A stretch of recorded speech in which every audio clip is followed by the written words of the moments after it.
so much. How you feeling? I'm good. You feeling okay? My name's Rob Thomas. Nice to meet you. How are you? How are you? You doing okay? Yeah. Yeah, you probably had better days than this, I guess, eh? Yeah. Yeah. Well, I am a little shaken, to be honest. You're a little shaken? It's not my usual day, obviously. Yeah, no, I can appreciate that. Yeah. Alek. You mind if I call you Alek? Yeah, sure. What do your friends normally call you? Alek. Alek. Yeah. Alek, my name's Rob Thomas. I want you to call me Rob from here on in, okay? Okay. Is that okay? Okay. Okay. Alek, I want you to understand something. I'm a senior detective with the Toronto Police. Do you understand what that means? Yes. You know I'm a police officer. Yes. Okay. I don't wear a uniform. I wear a suit and tie because of the type of work that I do. But although I'm in a suit and tie, I'm an actual police officer, okay? And I'm one of the senior investigators on this case, okay? I got called in for this specific case because of what's happened and the involvement and everything else that's been going on, okay? Before we get started, I want you to know that we're being videotaped and audio taped, okay? Okay. Do you know what I mean by that? Yes, everything I say and do is being captured. Exactly, yeah, on audio and video, okay? Now, here's what I want to do, Alek. I want to talk to you, okay? We're going to spend a good deal of time together, okay? Okay. It's important that I talk to you, all right? I'm going to ask you questions, okay? I'm going to ask you questions about your background, your education, your relationships with your family and friends, work, travel. And I'm going to ask you questions about what happened today, okay? You don't have to answer those questions if you don't want, okay? You understand that? Yes. But if you do decide to answer my questions, okay, I just ask that you do two things for me, okay? First thing is I ask that you treat me with respect, okay? I promise to treat you with respect throughout the entire night, okay? All I ask is you do the same for me. Is that okay? Yes. Okay. And the other thing I ask, Alek, and I've been doing this a long time, okay? And I typically never have any problems with people or anything like that. I don't expect to have a problem with you today, but if you do decide to answer my questions, would you do me the favor and just speak from the heart, okay? And just be truthful. That's all I ask. Does that sound fair? Yes. Is that okay? Okay. Now, my understanding is earlier today there was an incident and you ultimately got arrested by a police officer. Do you remember that? I do remember getting arrested. Okay. Do you remember it was a uniformed police officer who arrested you? So in other words, he was a police officer in a uniform? Yes, I remember he had a uniform. Yeah, okay. And I know there was a bit of an altercation. We'll get into that. But basically, I just want to kind of cover off a few points before we get started. My understanding is that that incident, the time that you got arrested, you were on or near the area of Yonge Street earlier today. Is that right? And a police officer told you that you were going to be placed under arrest. And he placed you under arrest. Do you remember that? I remember that. Okay. Do you remember what he arrested you for? I believe I may have been arrested for something similar to murder. Okay. I believe it was originally you were arrested for attempted murder, and subsequent to that, the officer placed you in handcuffs. Is that right? Yes. Yeah, and then he placed you into the back of his car. Correct. Correct. And then you were transported, or you were delivered here in a police car to 32 Division. Correct. Do you remember that? And following that, you were taken into the building, and you spoke to, I believe it was a gentleman, and he's known as a staff sergeant. He would have had 3 stripes on his shoulder with a crown. He would have asked you questions about your medical history, whether or not you were suicidal, whether or not you understood why you were being placed under arrest. I remember that. Okay. When you were placed under arrest, did the officer read anything to you? I remember being read the signs on the left-hand wall stating my rights. Okay. So you would have been read either at the time you were arrested, or certainly when you got into the police station, you were provided your rights to counsel. Is that right? So it would have been something like this. You're going to be arrested for attempted murder.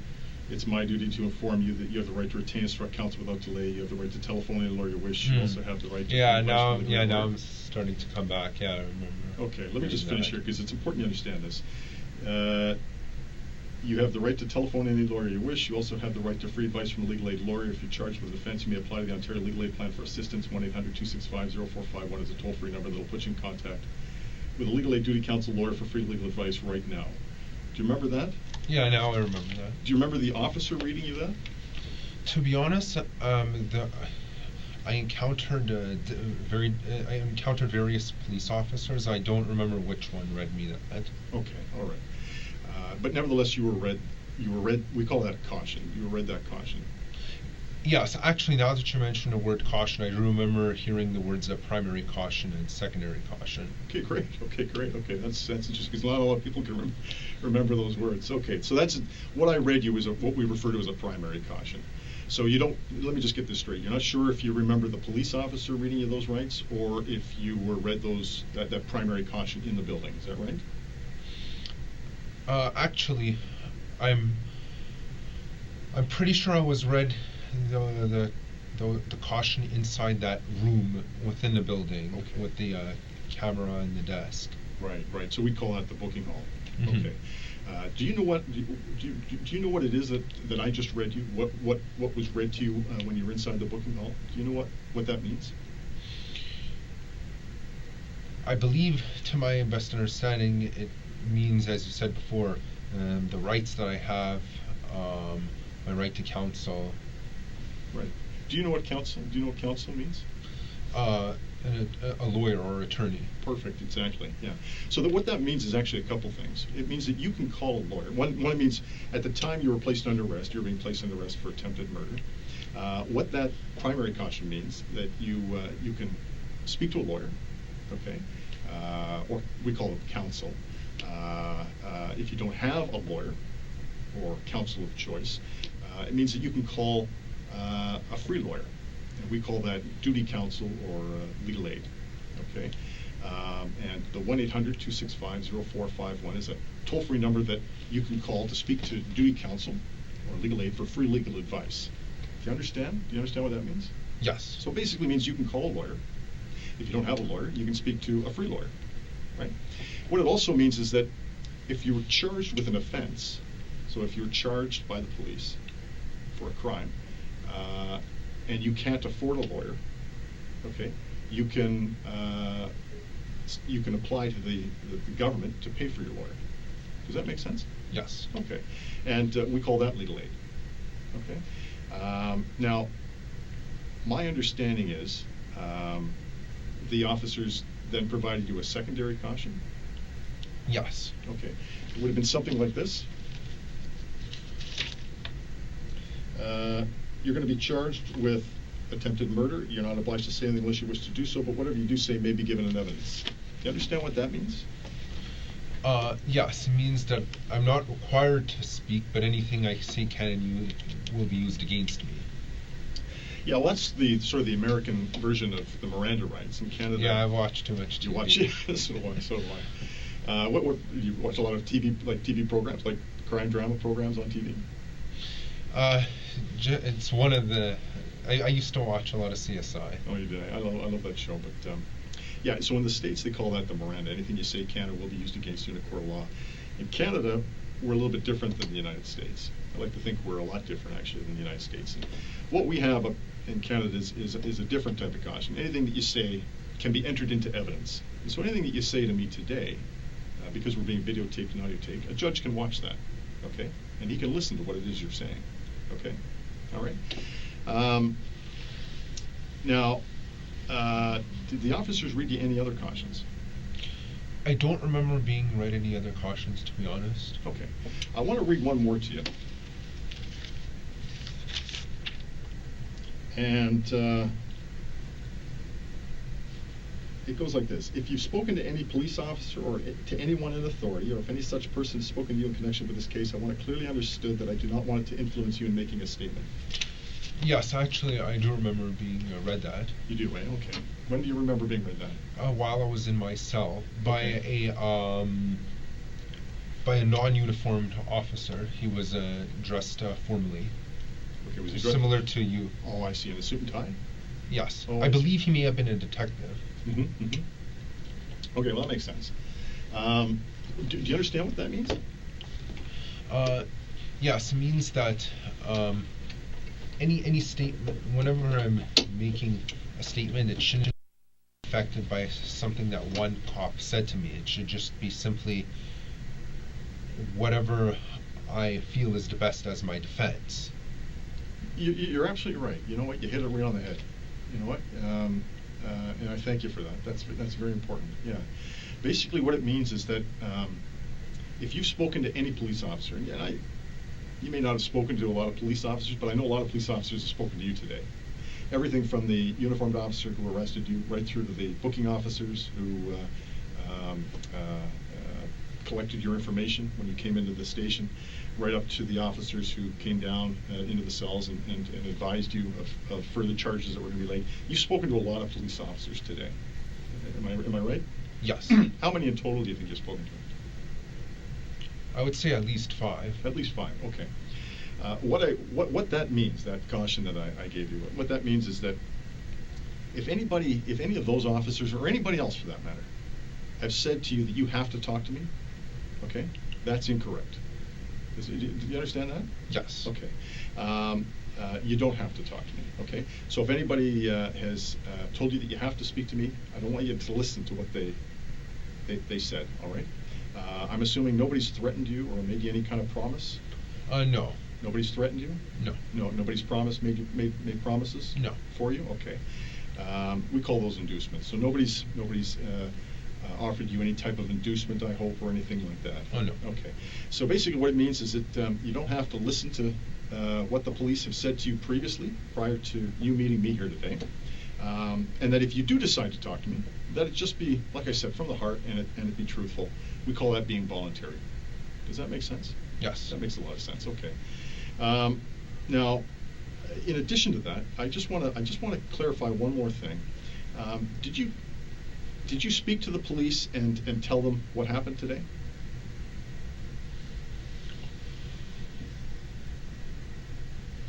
Sorry, I'm just need a minute to think about that. Are you asking if I in any way confessed? Well, I'm asking if you yes, if you confessed or if you made a statement at all to any other police officer. I never made any significant statement about any events that occurred before I was arrested.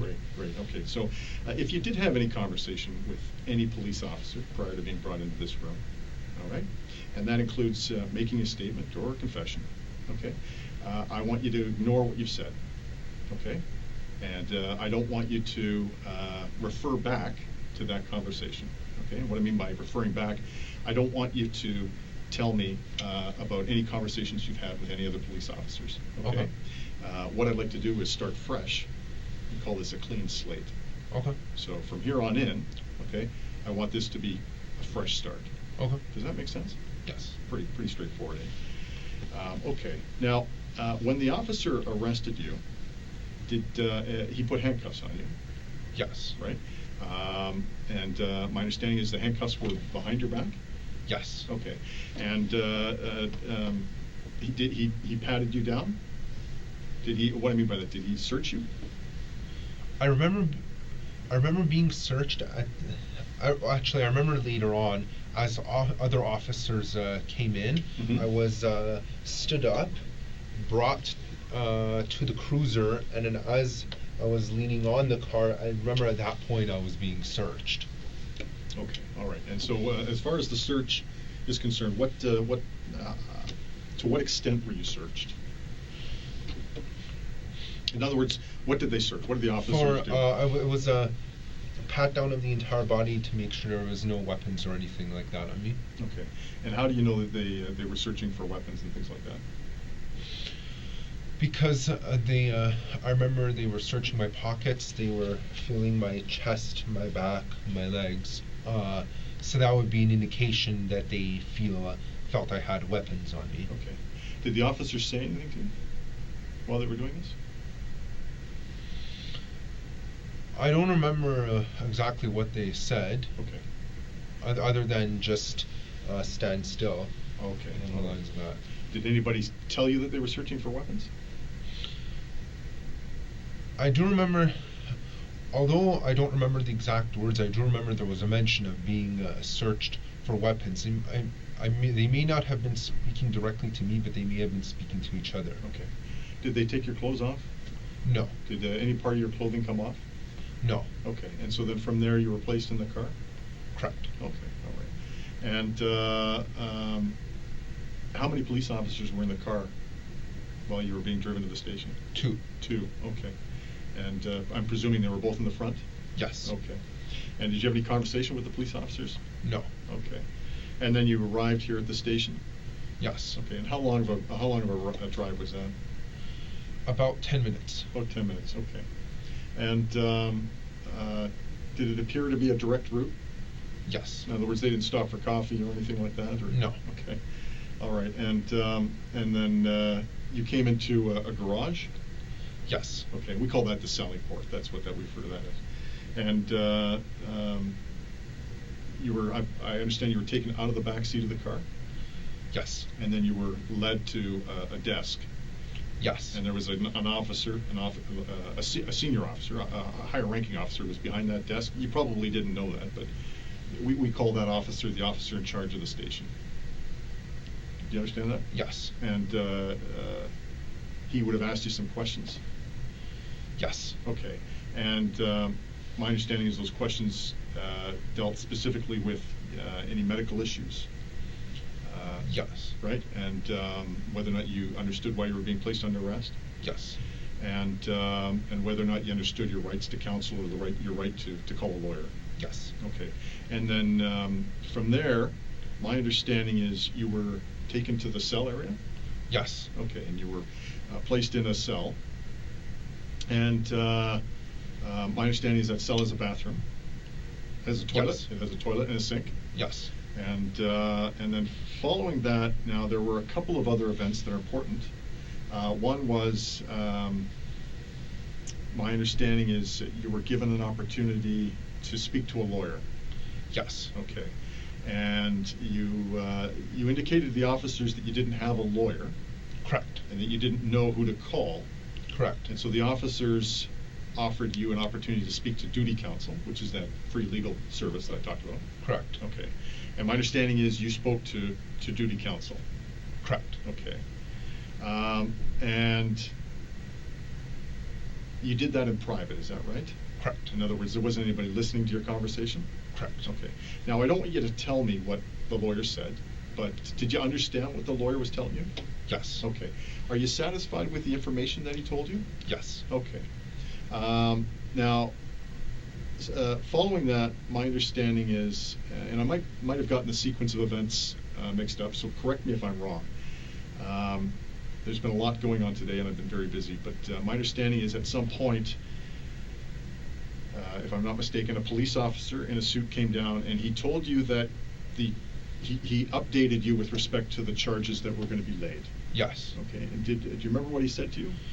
Yes. So originally the charges were 9 counts of first-degree murder. Right. Then later on it got updated to 10 counts of first-degree murder plus 15 counts of attempted murder. Exactly. Yes, that's my understanding. So my understanding is, as the night progressed and as we were learning more information, it came to our attention that 7 people have died. Sorry, 9 people have died. I apologize. As a result of an incident that occurred on Yonge Street. And so subsequent to that, my understanding is the officers came down and they spoke to you to advise you that the charges would be upgraded to 9 counts of first-degree murder. Do you understand what first-degree murder is? It's a premeditated murder and completely intentional and considered to be what's known as in cold blood. Well, yeah, that's a fairly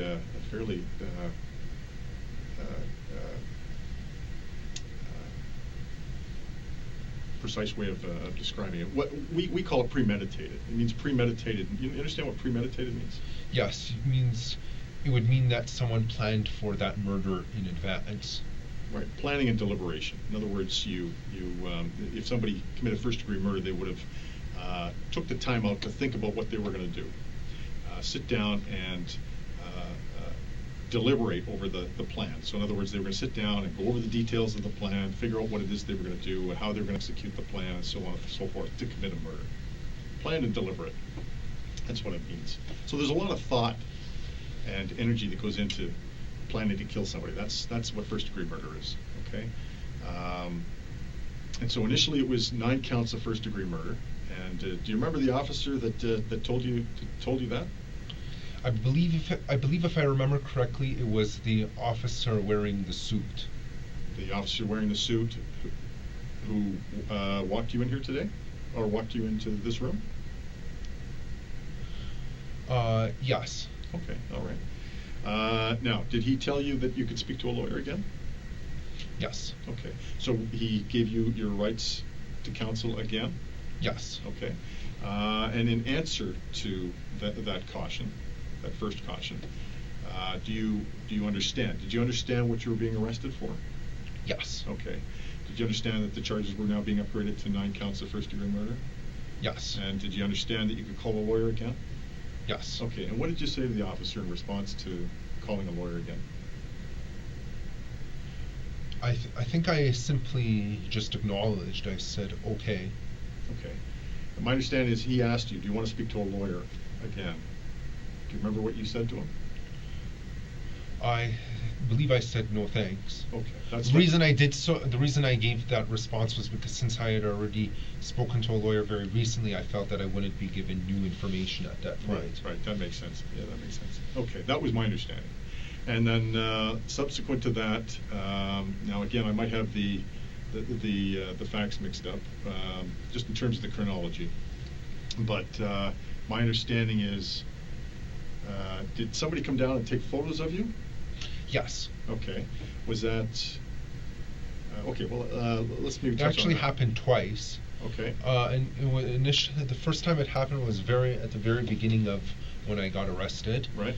I sat down in a chair. I had front, left, right. Right. Then later on in the evening, I again had I was standing up in front of that chair and had left, right, front, and back.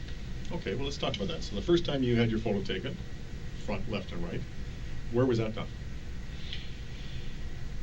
Inside the room with the camera and the fingerprint machine, about 10 steps away from the cell block I was in. Okay, so they took you out of the cells? Yes. Into what we call the print room? Yes. Yeah, and so the booker we call him the booker, the individual that takes your photographs and takes your fingerprints. We call him the booker. Did they take your fingerprints at all? Yes. They did, eh? Okay. It was at the same time that I initially had my picture taken. Okay, all right, okay. And then from there you were returned to the cell? Yes. Okay. And then your photographs were taken once again, or you were photographed once again after that. So you were photographed a second time? Yes. Okay, and where did that take place? In the same room. In the same room. Okay. Was it by the same officer? No. It was by another officer? Yes. Okay. And this time you were standing, you said? Yes. Okay. The first time you were sitting? Yes. When you were photographed? The second time you were photographed, you were standing? Yes. Okay. And the officer who took the second set of photos, what was he wearing? He was uniformed. In a uniform. Okay. And was he the individual who took you out of the cell? Yes. Okay. And then my understanding is you returned to the cell? Yes. Okay. And then at some point, you also turned over your clothing? Yes. Okay. When did that happen? That happened at the very beginning when I was brought to the police station. Okay. All right. That happened at the very beginning. So at what point was it? That was initially before I was put into my cell. I was in some other holding room. Right. That just had some chair there. At that point, I had all my clothes taken off, just be seized as evidence. Okay. And then I was given my underwear back. I put it back on, and then I was given an orange jumpsuit, and then 2 minutes later I was taken out of the orange jumpsuit, and then I was given this white bodysuit. Okay, and that was before you went into the cell? Correct. Okay. And so let's talk about that for a minute. So when they took your clothes off, you were put in a room, you said? Correct. Okay. And did the officers explain to you why they were taking your clothes? As evidence. As evidence, okay. And also just because of concerns that I might have something within the clothes. Okay, so we call that a level 3 search. Yeah, actually, now that you mention it, I remember that exact term being used. A level 3 search. Yeah. Yeah. So we do that in cases where we're dealing with individuals that we don't know, because we don't know you, who are involved in relatively serious events, which unfortunately you are. And so we do it for our safety, as well as your safety, as well as to ensure that we're collecting, all the evidence we possibly can, right? Because the idea at the end of the day is we want to come to the truth as to what's going on. That's the bottom line, right? So we have to do these things, and sometimes they're intrusive, but we try and do it in a manner that is as dignified as possible. So when you had your clothes taken off, were you completely naked? I was only completely naked for about 10 seconds. Okay, all right. And did you have some privacy in this room? This room? No, the room you had. They took your clothes off. Actually, to be honest, I don't remember. I think there may have been some officers there. Okay. Because my face was towards the wall the entire time. Okay, all right. How many officers were there? I think about 4. Oh, 4? I don't remember the exact number, to be honest. Okay. Were there any female officers? I don't believe so. Okay, all right. Was anything being videotaped? I don't remember seeing a camera in that room. Okay, all right, okay. But nevertheless, you were only completely naked for about 10 seconds. Correct. Okay, and then they gave you an orange jumpsuit? Yes. Okay. And then you were brought to the cells, you spoke to a lawyer, you're photographed. Well, actually, I was switched into this white bodysuit before being taken into my a cell, because I was only in that orange jumpsuit for about 2 minutes. Oh, okay. And the reason behind putting you into a white jumpsuit, did they tell you? I believe if they did tell me, I don't remember the reason. Okay. The reason would have been to keep your feet protected, right? Because I don't think you had the boots on the orange jumpsuit. Oh yeah, I remember they said something about there wasn't any footwear. Right. Okay. Okay. So from there, you went into the white jumpsuit. Then you were placed in the cells. You spoke to your lawyer. Yes. And then you were photographed twice. Correct. Okay. In addition, the officer came down to advise you that you'd be charged with 9 counts of first-degree murder, right? Yes. Okay. And my understanding is, I believe it was the same officer. At some point in time, he then came down to advise you that you were going to now be charged with 10 counts of first-degree murder and 15 counts of attempted murder. Correct. Okay. And during the sequence of events, at what point did that officer come down and tell you that? The upgraded charge was after I spoke to my lawyer. Okay. How many times did you speak to a lawyer? Once. Okay. So it would have come after the first time you spoke to the lawyer. It would have come after the officers telling you you were being upgraded. The counts would be upgraded to 9 counts of murder. So it would have been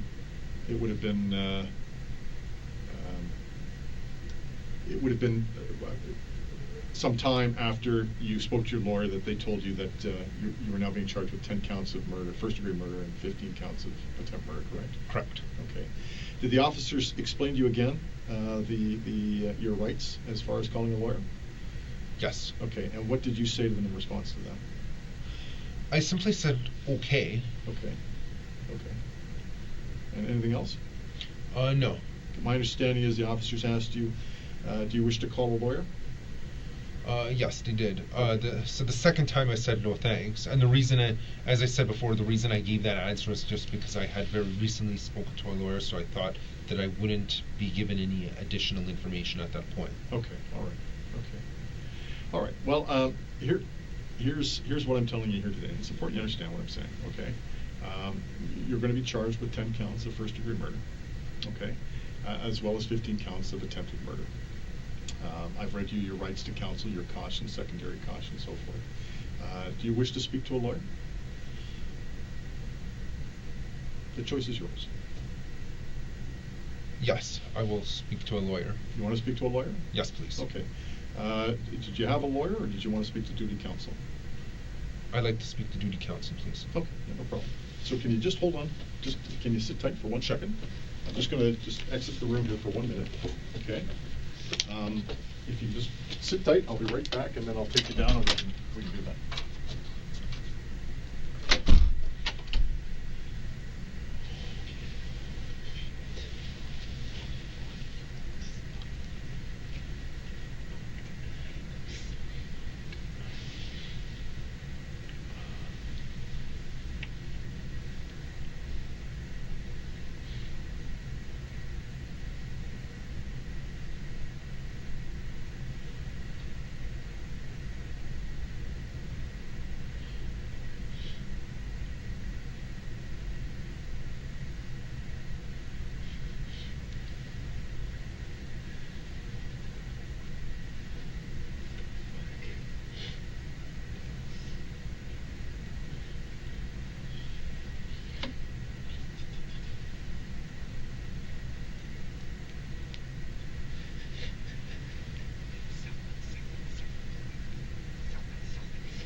This is just an audio recorder here. I'm just going to take this with me, okay? Uh-huh.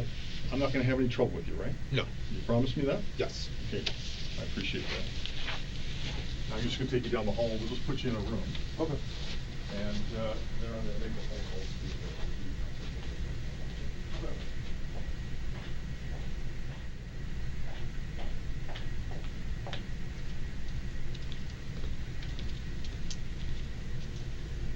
Okay, Alex has been placed in the Major Crime Unit number 1. I'm going to call duty counsel.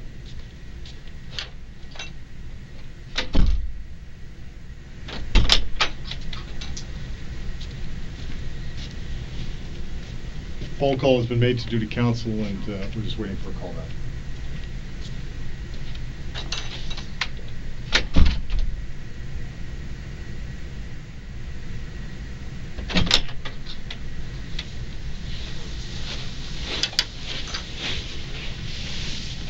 Just give me a sec, I'll verify. Sure.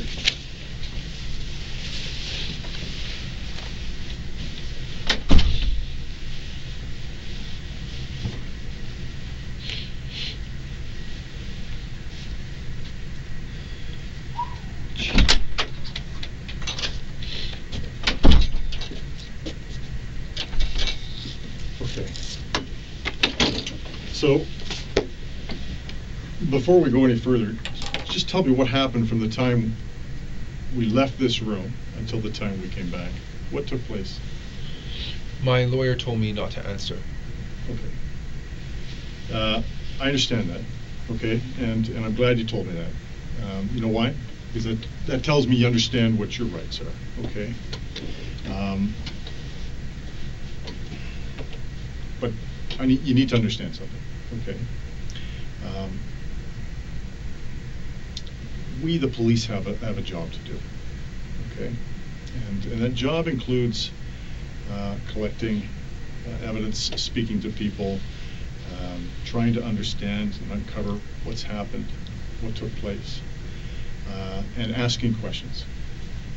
And we're obligated to sit down and speak to people like yourself who are in this position and ask you questions, all right? Your lawyer's right, you don't have to answer any questions, okay? But you need to understand something, Alek, okay? I still have to ask you questions, okay? And I'm going to ask you questions, all right? And I'm going to talk, okay? And it's not, I'm not doing that to make you feel intimidated or to make you scared or to say things that you don't want to hear, okay? But the bottom line is we have a very difficult job to do, okay? And this is a very, very important matter that we're dealing with here today, all right? So I'm going to ask you questions. If you don't want to answer them, you can tell me you don't want to answer them. Or you don't have to say anything at all. I totally understand that. But as long as we can still maintain that respect that we talked about at the beginning, is that cool? Yes. Is that cool? You're not going to offend me, okay? You're not going to make me upset or insult me if you say, Rob, I don't want to answer that question, okay? If you're kicking over the table and screaming, well, that's going to cause a problem, okay? But I'm not going to be offended, okay? And I understand, okay? But you also need to understand that I have a job to do. I have to ask questions, okay? If you don't want to tell me what we did from the time we left, the time we came back, is it fair to say that while we were out, you spoke to a lawyer? Yes. Okay. And I'm going to suggest that the only person you had any contact with was with me. Is that right? What do you mean? Well, you didn't speak to any other police officers. Correct. Right. So I'm the only police officer that was in your custody from the time we left this room until the time we came back. I took you down the hall to a room, placed you into a small room with a seat. I made a phone call, or I had an officer make a phone call to duty counsel. We originally placed one call. We had to wait. We couldn't hear. We didn't hear back, so we placed a second call. We still didn't hear back. I came in and I actually opened the door and I informed you that we were still waiting to call. Do you remember that? Yes. Okay. I think I asked you if you wanted to borrow the washroom as well. Do you remember that? I remember. Yeah, and you said, what did you say? I don't recall. You said you didn't need to borrow the washroom. Oh, now I remember that. Okay, all right. And then finally we got duty counsel on the line.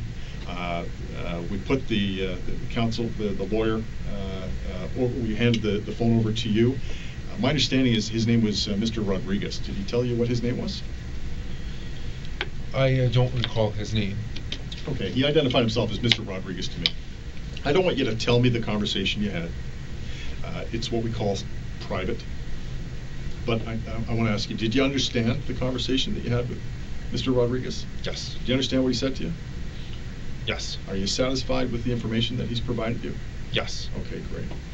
And then from there, you had a lengthy conversation. I only know that because from the time I handed you the phone until the time you knocked on the door, it was quite some time.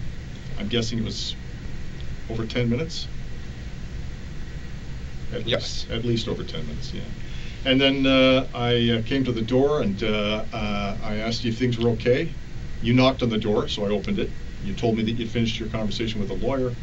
I asked you if, how you feeling, if things were okay. You said yes. I asked if you wanted to borrow the washroom again. You remember that? Yes. And you said no. And then we walked back right in here. Is that right? Yes. And did anybody else talk to you? No. Did you talk to anybody else? No. Is there anything I'm missing? No. That's pretty straightforward, eh? Yeah. Yes. Okay. And then, so my understanding is that's essentially what took place from the time you were arrested right up until the time you were brought into this room. We've covered off basically everything, haven't we? Yes. Okay. Did I miss anything? No. Anything of importance? If I'm not mistaken, the officers fed you, is that right? Yes. Downstairs in the cells? Yes. What did they feed you? Sandwich and juice. A sandwich and a juice, okay. When was that? I didn't have access to the time at the time I was fed. Okay. Are you hungry? No. Okay. Did you have anything else to eat today? I ate before I was arrested. Okay. And what time was that? I don't recall. Okay. Do you remember what you ate? I don't recall. Okay. All right. If you're hungry at all, at any point in time, you just let me know. Okay. If you need to borrow the washroom, you just let me know. Okay. I'm going to leave that up to you to tell me. Okay, because I'm not going to know if you're hungry or not. I'm not going to know if you need to go to the washroom. So I'm going to rely on you to tell me that. Is that cool? Yes. All right. How much sleep did you have last night? About 8 hours. About 8 hours. And how did you sleep? I slept well. You slept well. And where did you sleep? Was it your home? I do not wish to answer that. Okay, all right. Nevertheless, you slept well. Okay. I want to ask you something, Alek, and this is important. Are you on any kind of medication right now? No. Okay, so do you take any, what I mean by medication, do you take anything prescribed for any physical injuries or ailments of any type? I don't wish to answer that. Okay. What about medication for psychological issues? I don't wish to answer that. Okay. Has a doctor, have you seen a doctor recently with respect to any medical issues that I should be concerned about? I don't wish to answer that. Okay. What about psychological issues? I don't wish to answer that. Okay. Alek, can I ask you this? Because it's important. And I'm saying this because I think I know the answer. But am I wrong to understand that in high school you were identified as someone with special needs? I don't wish to answer that. Okay. But you did go to Thornley Secondary, didn't you? Correct. Yeah, okay. And you graduated from Thornley, is that right? Yes. Okay. And then following that, my understanding is you went to Seneca. Correct. And you were, you're just finishing up, if I'm not mistaken. You're just finishing up your course. Yes. Yeah, and that's the Center for Development of Open Technology, CDOT. No, it's Seneca at York. Yeah, I realize that, but the program you're taking, isn't it called Center for no, that was actually something else. Oh, okay, all right. What are you taking at Seneca? Bachelor of Software Development program. Oh, so you're taking a degree? Yes. So Seneca offers a degree in software programming? Yes. And that's something that you were aspiring to do? I understand you wanted to become a software developer or designer, or software developer. Yes. Right? Yeah. And a team leader, is that not right? Yes. Is that's what you were aspiring to do? Yes. Okay. And as far as work, my understanding is you're not working right now. I don't wish to answer that. Okay. All right. Is it fair to say that you had some employment lined up with a company called Sheridan Computers? I don't wish to answer that. Oh, okay. All right. I do know that you live at home, though, and I do know that you have a mom and a dad, right? I believe your dad, and correct me if I'm wrong, because I'm not pronouncing it right, but his name is Vahi? I don't wish to answer that. Okay. And your mom's Sona, and you got an older brother named Haig, and I think he's probably 28, if I'm not mistaken. Haig? I don't wish to answer that. Okay. All right. How are things at home? Good. With you and your family? Yes. Are you close to your mom and dad? Yes. Yeah. And what about your relationship with your brother? It's good. Good. I understand you were born in Canada. Yes. Yeah, and your parents immigrated to Canada some time ago, and they're originally from Iraq. Is that right? I do not wish to confirm or deny that. Okay. All right. Okay. I just say that because I've spoken to your dad, and he's worried about you. I'll tell you that. Okay. And I ask you these questions, and I'm not trying to intimidate, I'm not trying to scare you, okay? The reason why I ask these questions is because it's important that I get to know you better, all right? We just met for the very first time, and you don't know me, am I right? Correct. Right. And I've never met you before, but I do know a great deal about you, and it's important I get to know you better. And the reason why I say that is because this is an important issue that brings you here today. Okay, it's very serious, and I think I would be neglectful if I didn't at least try and understand who you are. That's all I'm trying to do. You understand? Yes. Does that make sense? Yes. Okay. Do you feel intimidated right now? Are you scared or anything like that? No. Okay. Will you let me know if that ever happens? I will let you know. Okay. All right. If there's anything I say that is offensive, or that you find offensive, or if there's anything I say that you don't like, will you let me know? Yes. Okay. The reason why I said it, because I don't want to offend you. That's not why I'm here. Okay.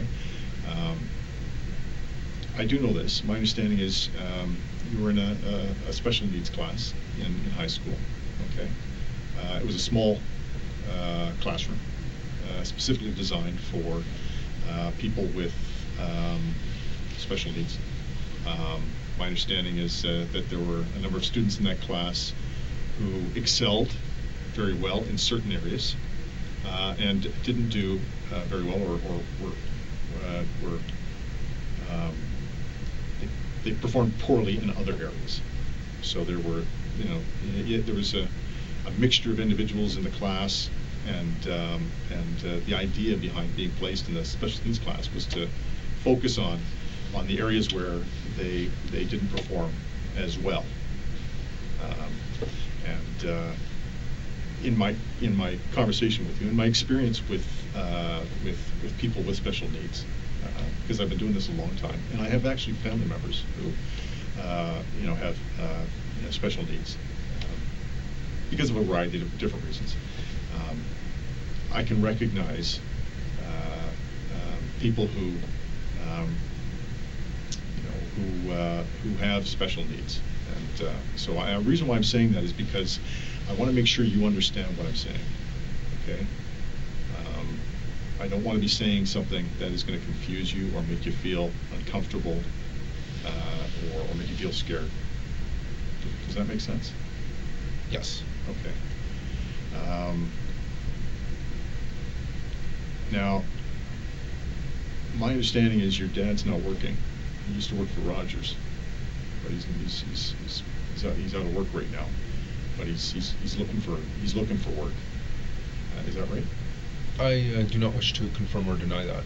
Okay. Your mom works for CompuGen. That's a computer company. Is that... I do not wish to answer that. Okay. All right.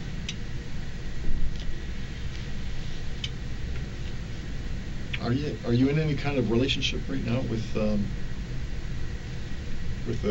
intimate partner? I mean, do you have a girlfriend or a... I do not wish to answer that. Okay. All right. What about friends? Do you have a group of friends that you typically hang around with? I do not wish to answer that. You don't wish to answer that. If I was to say Jeffrey Wan, would you know who I'm talking about? I don't recall that name. Jeffrey Wan, W-A-N? I don't recall. You don't? Okay. What about Brendan Levine? I don't recall. Okay. All right. Do you know a fellow by the name of Michael White? I do not wish to answer that. Okay. All right. Okay. What about Michael Transer? Sorry. Yeah, Tanzer. Michael Tanzer. Do you know Michael Tanzer? I don't wish to answer that. You don't? Okay. Do you have a Facebook account? Yes. You do, yeah. Is it am I correct to suggest that the name of your account profile is your name? What I will say that it is correct to assume that most people have a Facebook account with the same name as their real name. Right. And do you have any other online social media accounts? That is my only online social media account. Okay, so you know what I mean by social media? I'm talking about like Facebook, Twitter, etc. Yeah, Instagram, Snapchat. What are some of the other ones? I'm trying to think. I'm old. I'm 51 years old, so I can't. You young guys have. Yeah, we know all of that. The different technological ways of communicating. What are the other ones? Facebook, Instagram. I'm just thinking of what my kids use. Twitter. Yeah, okay, I knew that one. Snapchat. FaceTime. Do you need an account for that? I've actually never used that before. FaceTime? It's like FaceTime is like Skype, though, isn't it? I think it's easier, a more convenient way of using Skype. Right, basically. because you communicate over Facebook, but it's a video form of communication, correct? I actually didn't know that. Oh, because I've just heard of the name. Oh, okay. Because I've actually used it, but this is going to sound strange. I've used it, but I don't know how I've used it. People have actually called me on FaceTime, and I've been on my I have a little iPad, and then all of a sudden I'm talking to somebody, and I can see them, and they can see me. So one day you're going to get old, and you're going to realize what I'm going through right now, because it's hard. It's hard as a 51-year-old guy to try and keep up with the technology, and by the time you get up to my age, technology is going to be out of control. But you're a bit of a computer guy. You like computers, eh? You're into software programming, all that kind of stuff. Have you got a particular area of expertise? Like, do you write code, or what do you do? I don't wish to answer that. You don't wish to tell me what you like to do and what you don't like to do as far as? No, I don't wish to answer that. Okay. Well, going back to the social media accounts, I mean, my understanding is you have a LinkedIn account. Yes. Yeah. Okay. But you're not active on LinkedIn.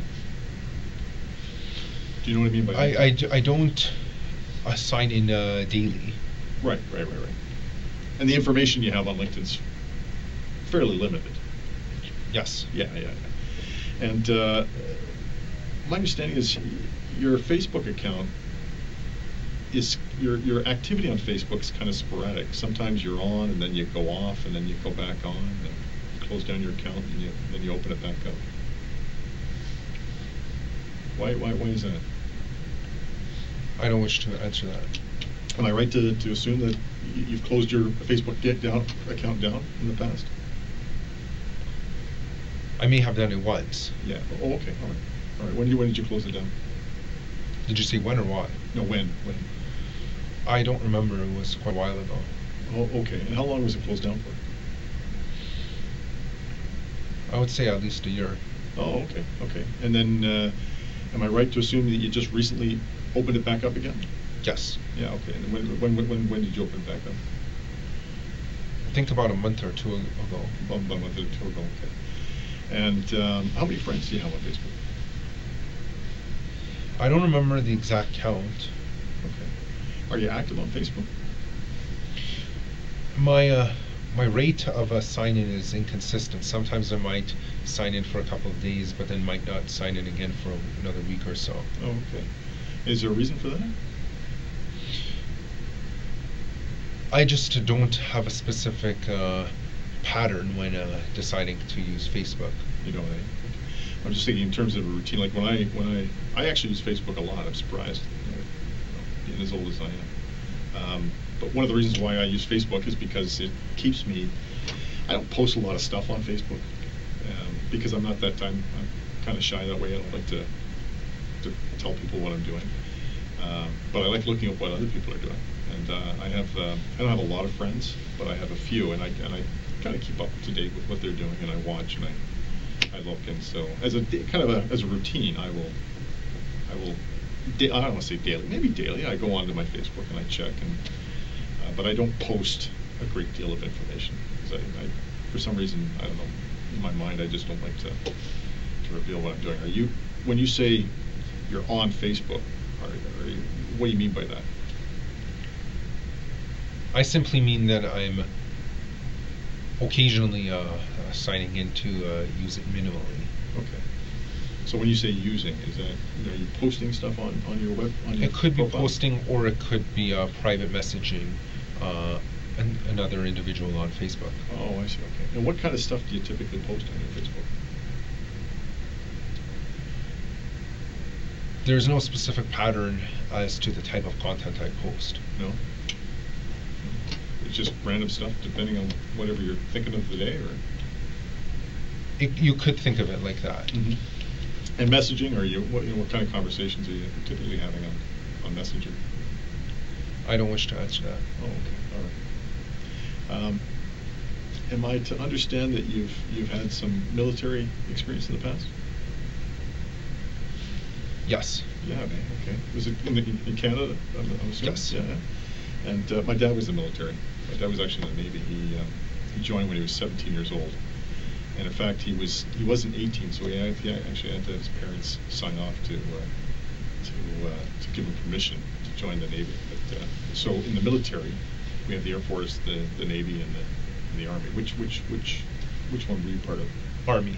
In the Army, okay. All right. And where did you join? Here in Toronto? Yes. Oh, really? And what made you decide to do that? I wanted to try something new. I wanted to see what it was like to join infantry. Really? Really? Have you thought about pursuing the military as a career? I had thought of it at the time that I had joined. Right. Okay. And were you thinking about doing like enlisting, or were you thinking about being an officer and going through the officer cadet program, or what? I had enlisted. You enlisted. Oh, I see. So it was in the Army. And what particular, like, what particular? I know there's a number of different. Is it professions or a number of different trades? Yes. What particular? I trade was were you? infantry. Oh, infantry. So you'd be, if called to task, you'd be the fellow on the front line. Yes. Charge into the enemy and. Yes. Just getting your hands dirty at the pointy end of the stick. Okay. Is that?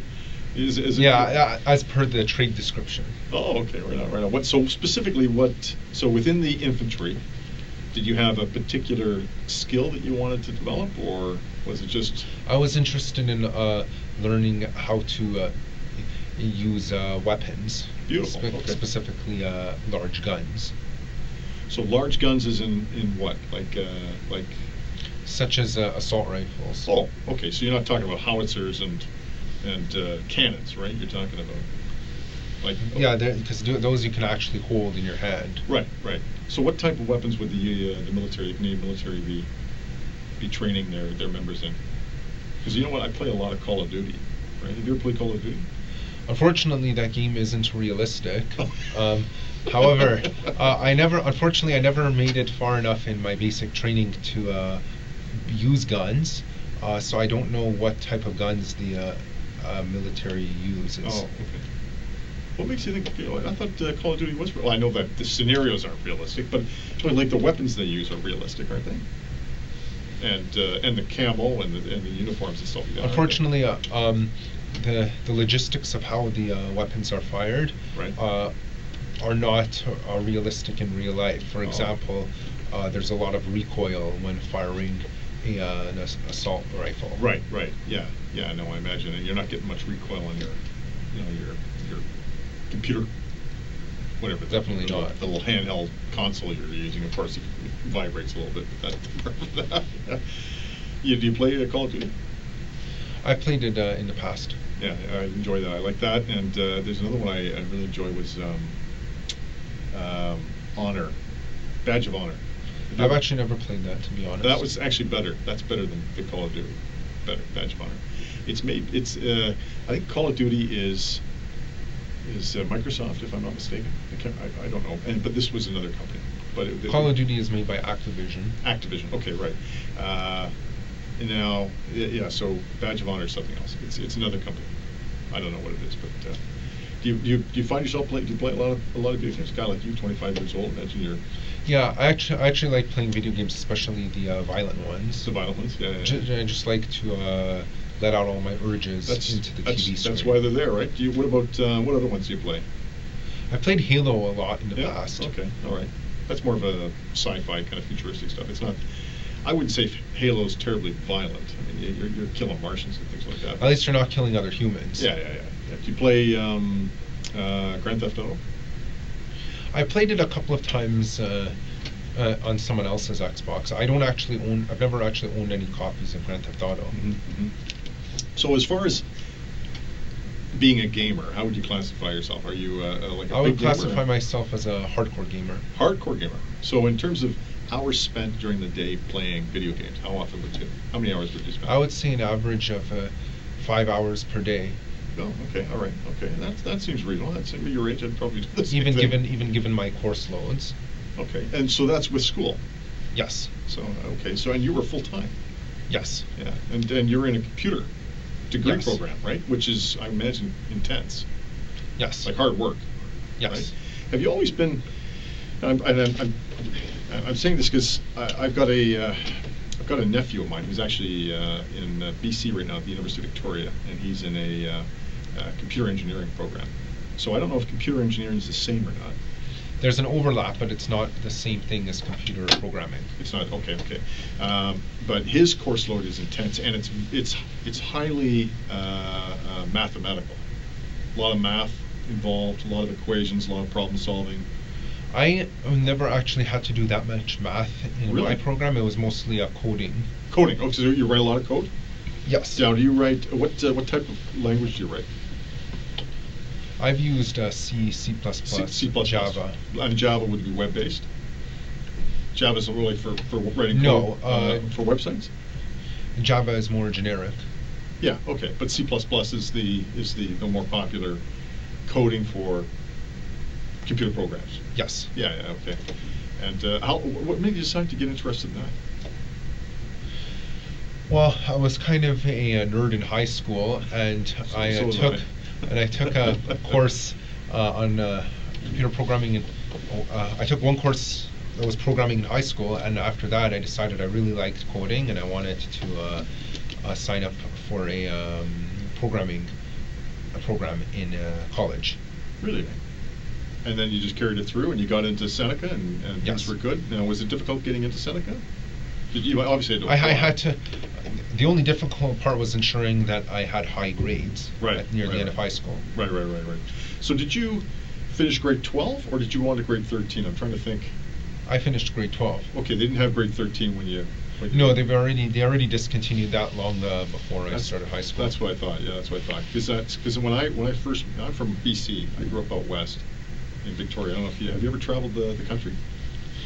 I've never been to BC before. Never been to BC. Have you been anywhere else in Canada? I've been to Quebec. You've been to Quebec to visit. Yes. Okay, but have you traveled anywhere else? No. Okay. Well, yeah, BC is in BC. This is back in 1984 when I graduated, and it's still to this day. They only have grade 12. But when I moved out here when I was 19, 20 years old, they had what they call it OAC. They could hold AC, which was a grade 13, which was like a university prep year. So if you were going to go on to university or college, you'd take grade 13. But then they discontinued that. But I couldn't remember exactly when they did that. So I assume that maybe perhaps you were still part of that. So you get into Seneca, and it's how many? Is it a 2-year program? 4-year program. 4. So were you in your 4th year? This semester was supposed to be my final semester. Final semester. Yes. And you'd be graduating with a Bachelor of Science? Bachelor of Software Development. Bachelor of Software Development. Did you have tests or anything to complete, or? I already completed everything. So you basically you finished. Yes. So when was your last day? My last day of classes was last Wednesday. Last Wednesday. And so when would you be told that you had graduated? Like, when would your graduation date be? I would have found out my final grades this Saturday. This Saturday. Yes. Okay. So were you required to do anything between now and Saturday? No. So that's it. You're finished. Yes. Wow. Congratulations. Thank you. Good for you. And that's quite an achievement. Yeah, you got a Bachelor of Science. That's a heck of a lot more than what I got. I'll tell you that. I went to university and I only took, well, I got a diploma in business administration, then I did 2 years in taking finance, but I never completed it. I never finished my university. I wish I had, but it was a lot of work. I couldn't do it. It was too much. Well, that's good. Wow, that's quite an achievement. Have you, so, but you hadn't lined anything up as far as a job? Like work wasn't. I don't wish to answer that. Okay. All right. Okay. I understand. My understanding is you're living at home. You don't live on your own. Am I right? I don't wish to answer that. Okay. But you have a good relationship with your mom and dad. Yes. Yeah. And has your relationship always been good with your mom and dad? Yes. Okay. And have they been supportive and loving throughout your life? Yes. And were there any difficulties in your life growing up with your mom and dad? No. No. What about with school? Were there difficulties with school growing up? No. No. And so when I talk about that, I'm talking about like the school curriculum. Going to school, learning, and completing your assignments and things like that. Were there any issues? No. Okay. What about the students? No, I never had any issues. Never had any issue with any of the students or anything like that? No. And I say this because sometimes these things are important. How were you treated by the other students? I was treated well. You treated well. Okay.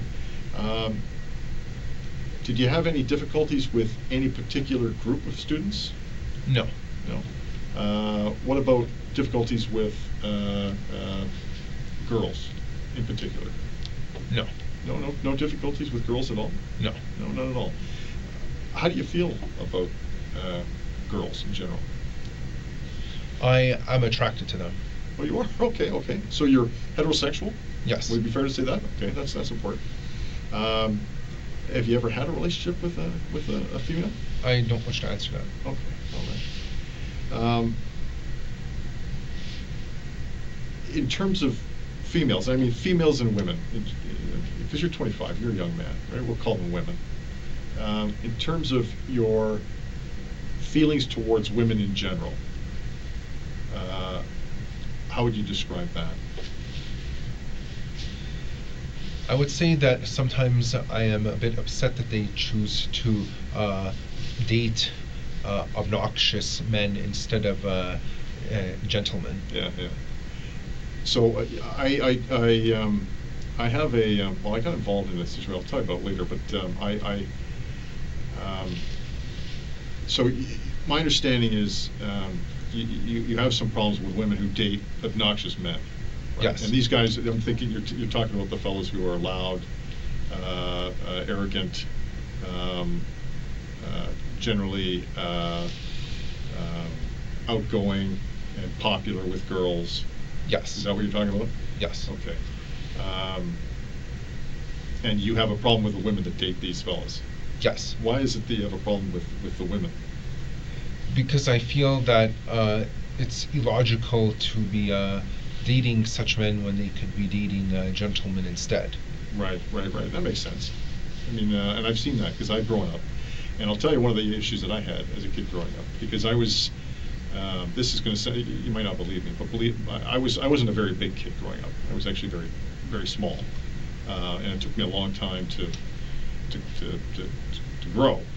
And so as a result, I was kind of ostracized. You know what I mean by ostracized? I was kind of Cast aside. Yeah. And or I left out, like I wouldn't get picked for teams, or anything like that. I was always kind of the last guy. You ever see those television shows where all the kids are lined up and they're getting picked for the teams, and there's always one guy left out at the end. Yeah. That was me. I was that guy.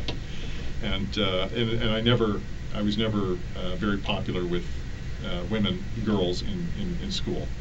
And that kind of actually went on through to early part of my adulthood until I started getting taller and maturing, right? But I understand exactly what you meant, because I was, as a kid growing up, I was I was like any other kid, any other young man, right? You would look at attractive girls And I knew I was probably just as smart, if not smarter than some of the clowns they were dating. But because, for whatever reason, I didn't have what it took, they wouldn't date me. Because I think because I was short, they wouldn't date me, and they'd end up dating, the tall jocks and the other, the good-looking fellows. Is that what you're talking about? Yes. Then you kind of resent these girls, right? Yeah. Because, that's kind of a superficial way of deciding, who it is because you're going to height is an unfair. You can't control your height. Right. Exactly. Right. What other things can't you control? You can't control your looks either. Exactly. Yeah, that's a good point.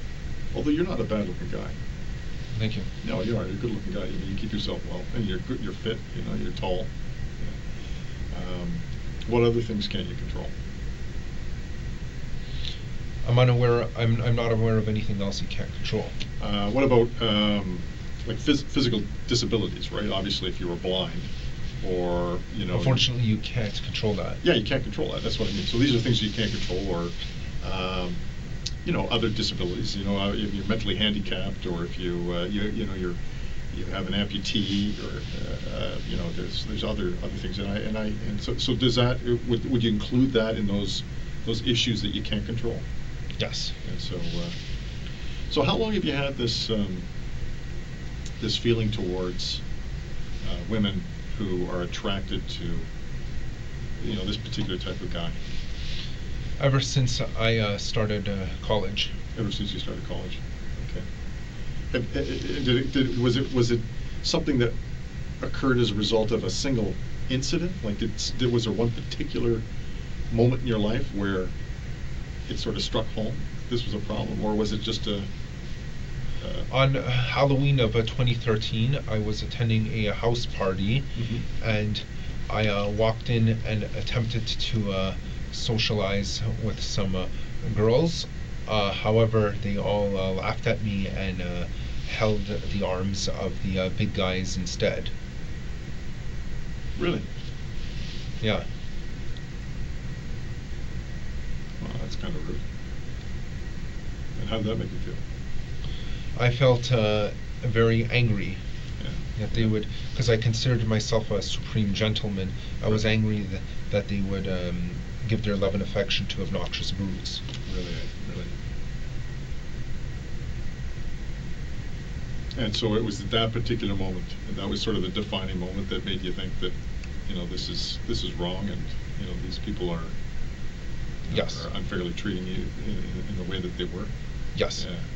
And that makes sense. I appreciate you telling me that. That says a lot. And so from that point on, what did you start doing? I started thinking that it's unfair that certain guys will not get any love and affection from girls. Okay. And what do you mean by certain guys? Such as me, that are very nice and act gentlemanly. Right. Are there other guys? Did you find other guys are in the same? I know of several other guys over the internet who feel the same way, but I know they are. I would consider them too cowardly to act on their anger. Oh, okay. And so on the internet, what are you talking about in terms of? Specifically, certain boards on 4chan. Oh, okay, 4chan. I'm familiar with 4chan. So that's such as R9K and Poll. Okay, so describe 4chan to me. What is 4chan specifically?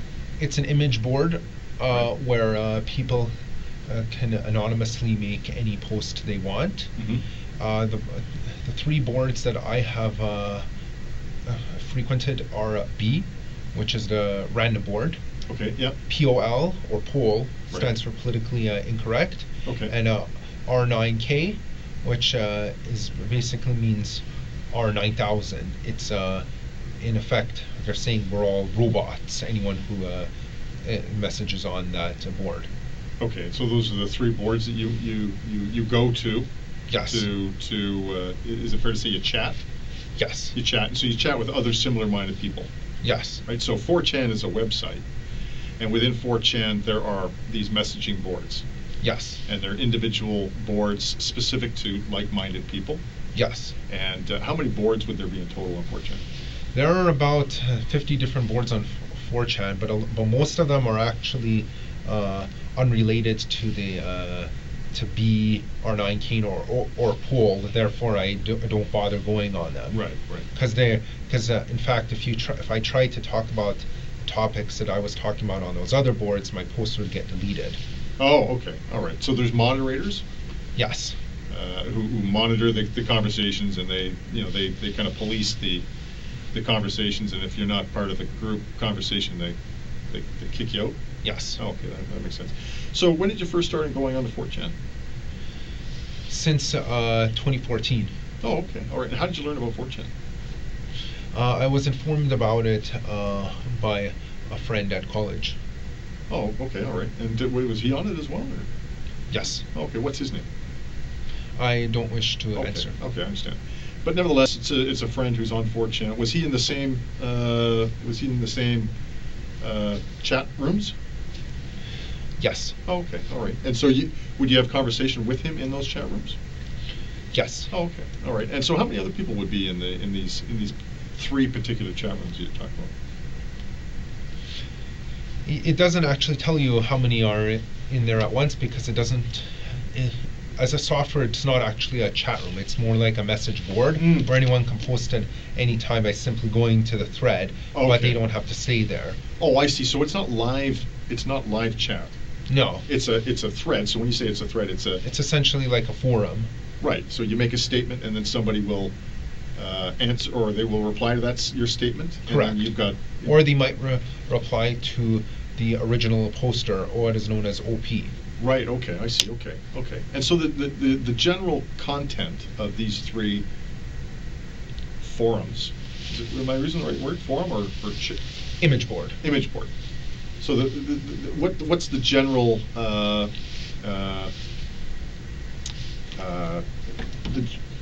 topic within these message boards? Well, on B, or random, the general topic is random. It's literally any random topic. Mm-hmm. On R9K, they call us space robots. Okay. The topic is usually frustrations at an inability to lose one's virginity, specifically for young males. Okay. Poll, which is politically incorrect, is the general topic is basically political discussions with an alt-right bias. Political discussions with an alt-right, so you're ultra-conservative, or you're yes. Like in the American definition, you'd be ultra-Republican. Yes. Okay, so what would your political views be in the alt-right message board? I actually don't have any political views. I only the only reason I talked with them was just because I enjoyed their style of conversation. Okay, and what was the style of conversation? It was very blunt and honest. So what would it be? What would it typically focus around, or what would the typical conversations contain? Red pill truths about why women choose to date obnoxious men. Date the Chads. Yeah. The Chads of this world. Yeah. Yeah. Basically, the Stacey's going for the Chads. Exactly. The Stacey's are the dizzy dumb girls dating the goofy jocks. Yeah. Right. So you call them Stacey's and Chads. Yeah. I've heard that term before. And so that's in the alt-right? Yes. That conversation takes place in the alt-right as well? Yes. Do other things take place in the alt-right forum? Or red pill. Some alt-right members consider themselves to be red-pilled. What does that mean? Is that like a Matrix reference? Actually, it is in fact, that term was actually in fact came up as a reference to Matrix. Right. You can either take the red pill or you can take the blue pill. Right. And some alt-right members even consider themselves to be a black pill, which in essence means they're a MGTOW, men going their own way. Oh, okay. All right. Okay. You're right. Yep. Okay. So the conversations are surrounding. So in those 3 message boards, they're all basically this, or maybe I shouldn't say all three, but in the two message boards, the alt-right and the R9K, they're... and we call ourselves space robots there. Space robots, but the conversations tend to be focused around fellows who have been unable to lose their virginity due to the Stacys of this world and the Chads. Yes. Right. And I've done a little bit of reading, and I know a little bit about involuntary celibacy. Celibacy, right? So being celibate, involuntarily Yes. celibate. What does that mean? That means celibacy means someone who never has a sexual intercourse. Right. Involuntary celibacy means this wasn't your choice. I You see. essentially have been thrown into true forced loneliness, and you're unable to lose your virginity. Right. This is especially painful for young males. Right. That makes sense. And are there not other websites that cater to this group of people as well? Forever Alone, have you ever heard of them? I have heard of the Forever Alone subreddit. And subreddit, you've heard of those? Okay, Yes. Okay. And is it fair to say Forever Alone is a forum within subreddit? It is a subreddit. That's the definition of subreddit is basically a section of Reddit. Right. Yes, exactly. Right. So it would be like the 4chan. Kind of, in a way. Yeah. Okay. All right. Are you on Forever Alone? Yes. You're on that as well. Yes. Okay. And what other sites are you on? I can't recall other sites off the bat at the moment. What's your username in Forever Alone? I don't wish to answer that. Okay. Well, what about 4chan? There is no username because you're always anonymous. You don't register on 4chan. Well, and that's what makes 4chan popular. Yeah, because it makes it very easy, and you can hide behind a computer screen. Right. Okay. And so when you're on the internet, where are you typically when you're accessing these websites? Are you at home? Yes. Yeah. Okay. And have you got a computer at home? Obviously you do. Yes. Okay. Do you ever access them with any other type of device? Yes, I have access to them from school before, from school computers. And where's that, at Seneca? Yes. And what department? Within the school library. Oh. That's common to all the students. Oh, I see. Do you have one particular computer that you go to? I've always gone to the computer at the northeast corner of the library, just because I'm a person of habit. Right. Okay. And is there a number on that computer or anything like that? No, but I'm always gravitated to the exact same spot. Okay. I'm able to. I just instinctually know this is exactly where I've always sat every time. Right. What type of computer is that? Windows 10. No, I mean in terms of the hardware. What is the make of the hardware? I'm not sure, to be honest. I know it's a workstation. It's a workstation, so it's not a laptop. Correct. It's like a box and a flat screen. Correct. Okay. And it's at the northeast corner, you said? Northeast Correct. corner. So if I was to walk into the library, where would the doors be to the front entrance of the library?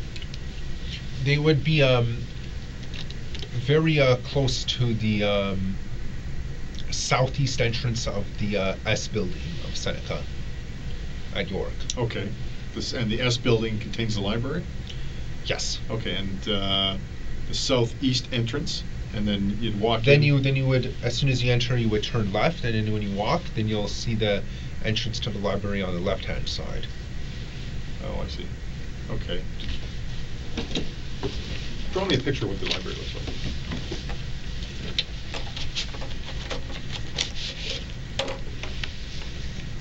Have a seat there. Have a seat. The library? Yeah, or where the computer is.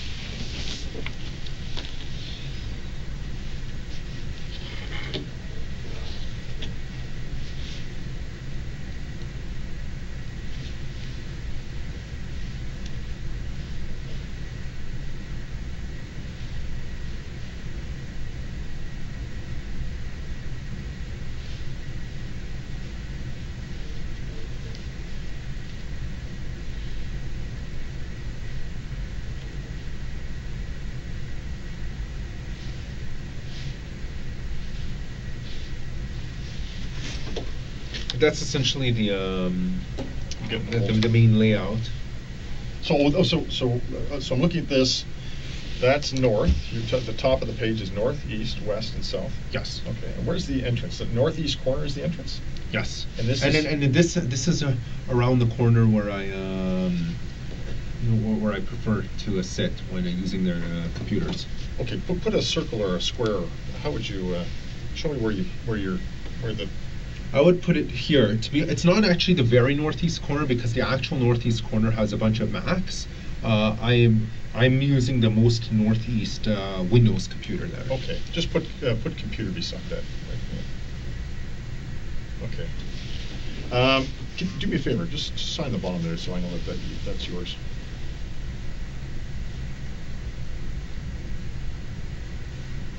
So you're kind of a fellow of habit. You've got a routine. You stick to it. Yes. Okay. And the computer at home, where is that located? It's located in my room. Oh, okay. All right. What type of computer is that? A Mac. Oh, so you own a Mac? Well, I'm good with both Macs and Windows. And Windows, yeah. But you prefer Windows, or? Yeah. Really? But you have a Mac. I use it for development. Oh, so there's a difference in terms of the versatility of the computers? Is that how it works? Or? Yes. Oh, I see. Okay. So for development, you like the Mac, but for surfing the web, you like the Windows? Yes. Oh, okay, that makes sense. All right. And your Mac, is it a laptop? Yes. Oh, okay. What version is it? I believe it's High Sierra, if I remember correctly. It's a I've never heard of the High Sierra. High Sierra. That's just the operating system name. No, I'm saying, is it like a MacBook Air, or is it a MacBook? MacBook Pro. It's a MacBook Pro, so it's the thicker of the. Yeah. Okay, so it's about 3/4 of an inch or something. Okay, well, what color is it? Steel or gray color. Yeah, so they come in the standard, eh? And whereabouts in your room is your laptop? On my desk. It's on your desk. You got a desk inside your room? Yes. Okay. How many bedrooms in your house? I don't wish to answer that. Oh, okay, all right. Do you have your own? I just don't want to give up the privacy of anyone else living in the house. I totally understand that. I totally understand. That makes a lot of sense, and I appreciate you telling me that. You know what? And like I said, if that's the issue, you please let me know. Can I ask you this? Do you have your own bedroom? Yes. Okay. All right. Okay. So when you're on 4chan, what specifically are you, and 4chan, when you're on your different websites, and Forever Alone, let me ask you this, sorry, I mean it sound confusing. Which are you more active on in terms of 4chan? 4chan, okay. When did you first, sorry, you mentioned this and I forgot, when did you first go on to 4chan? 2014. 2014, and specifically when in 2014? May 23, 2014. And how were you able to remember that? Because I remember that was a very significant day. Okay. What was that? That was when Elliot Rodger decided to essentially commit an uprising, a beta uprising, if you will, right, against the Chads and the Stacys. Okay. And that was in the United States? Yes. And so when you talk about... Well, because incels don't believe in borders. Right, okay. So locations are irrelevant to us. Right. But for geographical reference only, am I right to understand it occurred in California? Yes. Okay. And what type of uprising occurred? What happened? It was a beta uprising. A beta uprising? Okay. Although he didn't call it a beta uprising at the time. Someone else who was inspired by him, by the name of Chris Harper, called it a beta uprising sometime in, actually I believe it was October 1, 2015. It was 2014. No, someone else named Chris Harper Mercer in 2015 called it a beta uprising. I'm only retroactively assigning the label of beta uprising to the Elliot Rodgers moves. I thought Chris Harper Mercer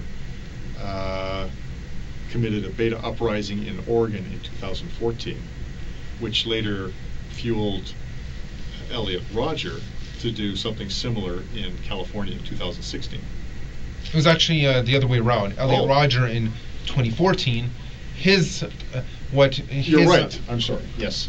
his what I'm retroactively calling Beta Uprising inspired Chris Harper Mercer to do the same thing in 2015. You're absolutely right. You're absolutely right. That makes a lot of sense. So it was Elliot Rodger who was the father. Of basically, this. the founding forefather of the entire movement. Right, right. So explain to me this movement. What's this movement about?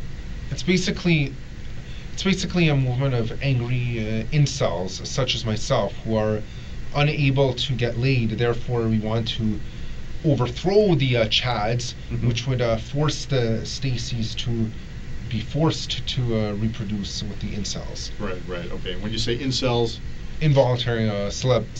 Celibate. So that's just a short form for fellas who can't get laid. Can't have sex. Right. Okay.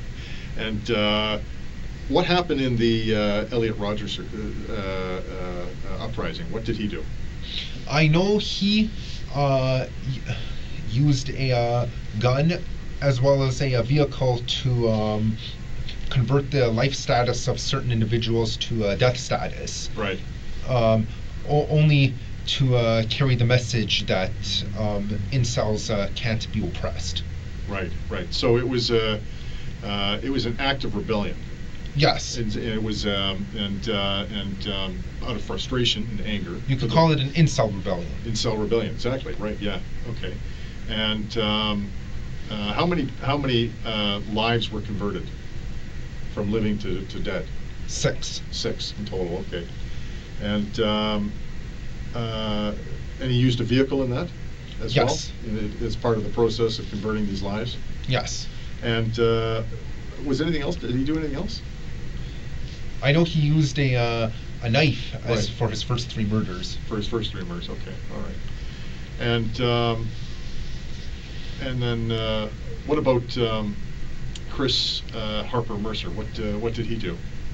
He used a gun for all of his murders. For all of his murders. How many people did he murder? I believe it was either 8 killed and 10 injured, or 10 killed and 8 injured. 10 killed and 8 injured. Okay. It was one of those 2. Okay. And were these fellas active on 4chan? Yes. They were. Eh? Have you ever communicated with these fellas? I actually have, as a matter of fact. Who did you communicate with? Both of them, actually. Really? We used code names, actually. Okay. What were they? Elliot Rodger was named Valtharion. Valtharion? Yes. How do you spell that? Valtharion. Okay. And what was Chris Harper Mercer's name? Space Robot. Space Robot. One word or 2? 1 word. One Camel word. case. Camel case. That means the S and the R were both capitalized. Oh, I see. Okay. Okay. And what was your code name? Xbox Lightside. Xbox Lightside. All 1 word. All 1 word. Camel cased? No, only the first letter was capitalized. The X. Yes. Okay. All right. And so, what did you discuss with these guys?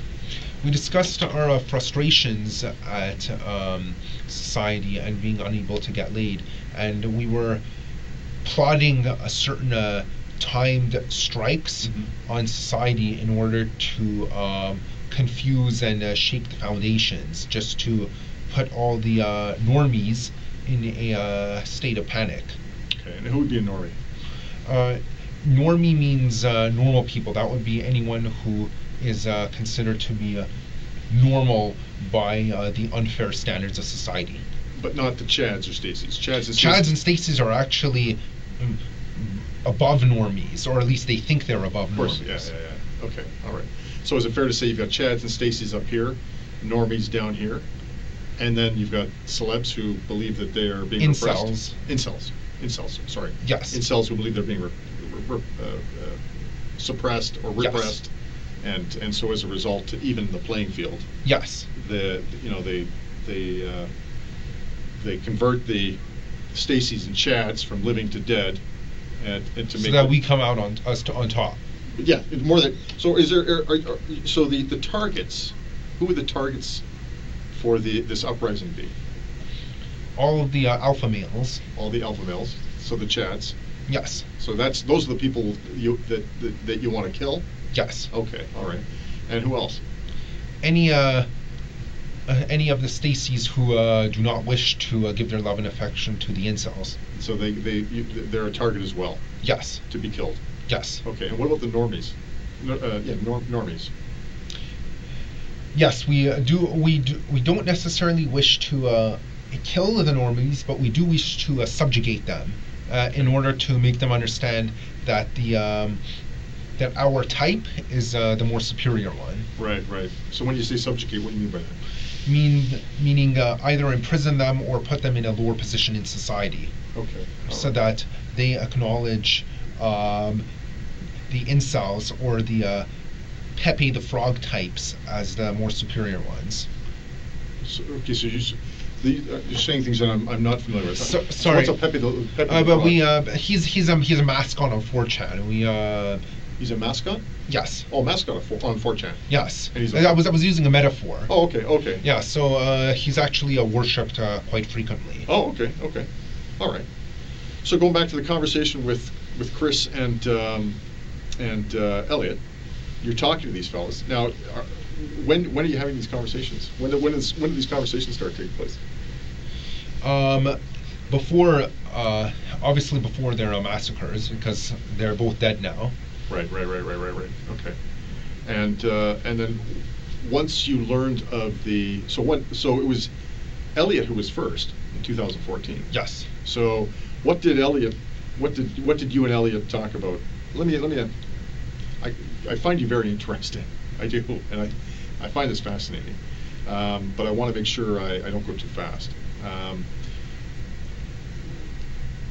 Who did you have conversation with first? Let me ask you that. Elliot. So how did you learn of Elliot? Because we private messaged each other on Reddit. Yep. After I saw one of his posts, and we just talked about each other, got to know each other, and we found each other very interesting. We both had the same frustrations at society, right, despite being separated by distance so far apart. Right. Did you ever visit him? No, but I wish I could have. Yeah. Did he ever come and visit you? No, but I wish he did. Yeah. Did you ever communicate outside of 4chan? Did you ever communicate on anything else outside Reddit of 4chan? was the first place we communicated. Oh, okay. And was it Forever Alone? Yes. In that subgroup? Yes. Okay. And did you ever communicate on any other medium or platform? Other than Reddit and 4chan, no. So you didn't Skype or call on the phone or anything like that? No. Okay. So how long does this conversation with Elliot? So when specifically? You may have mentioned it. I wasn't listening. When specifically did you first contact or have contact with Elliot? January of 2014. 2014. And when did you stop having communication with him? As soon as he was deceased. Okay. So his act, I know, took place in 2014, but I wasn't aware of the exact day. What day was it? May 23, 2014. May 23rd. Yeah, you said that. So when did you last speak to him? May 20. May 20th. And so what did he tell you? He told me that he has to go. He is on a very important mission, and he might not make it back alive. And so what did you say to him? I kind of had an idea in my head of what he was planning, but I didn't want to think it was true at the time. So I replied and said, I wish you good luck with that. Right on. Okay. And was there anybody else in this conversation? It was a private conversation. It was a private. Okay, so there's nobody else speaking? No. Okay. And you can have private conversations outside of 4chan? Well, like I said, it was a Reddit private message. Oh, sorry. Forever Alone? Yeah, because anyone can just private message each other since you have a registered account. Right. Okay. So you can go on the forum and the threads and leave messages, and then you can speak to people outside of the threads privately? Yes. Okay. I'm just because I haven't been on these websites, so it's but I've heard about them, so I'm just trying to get familiarized with how it works. So Was there, as far as you're aware, was there anyone else involved in Elliot Rogers' mission?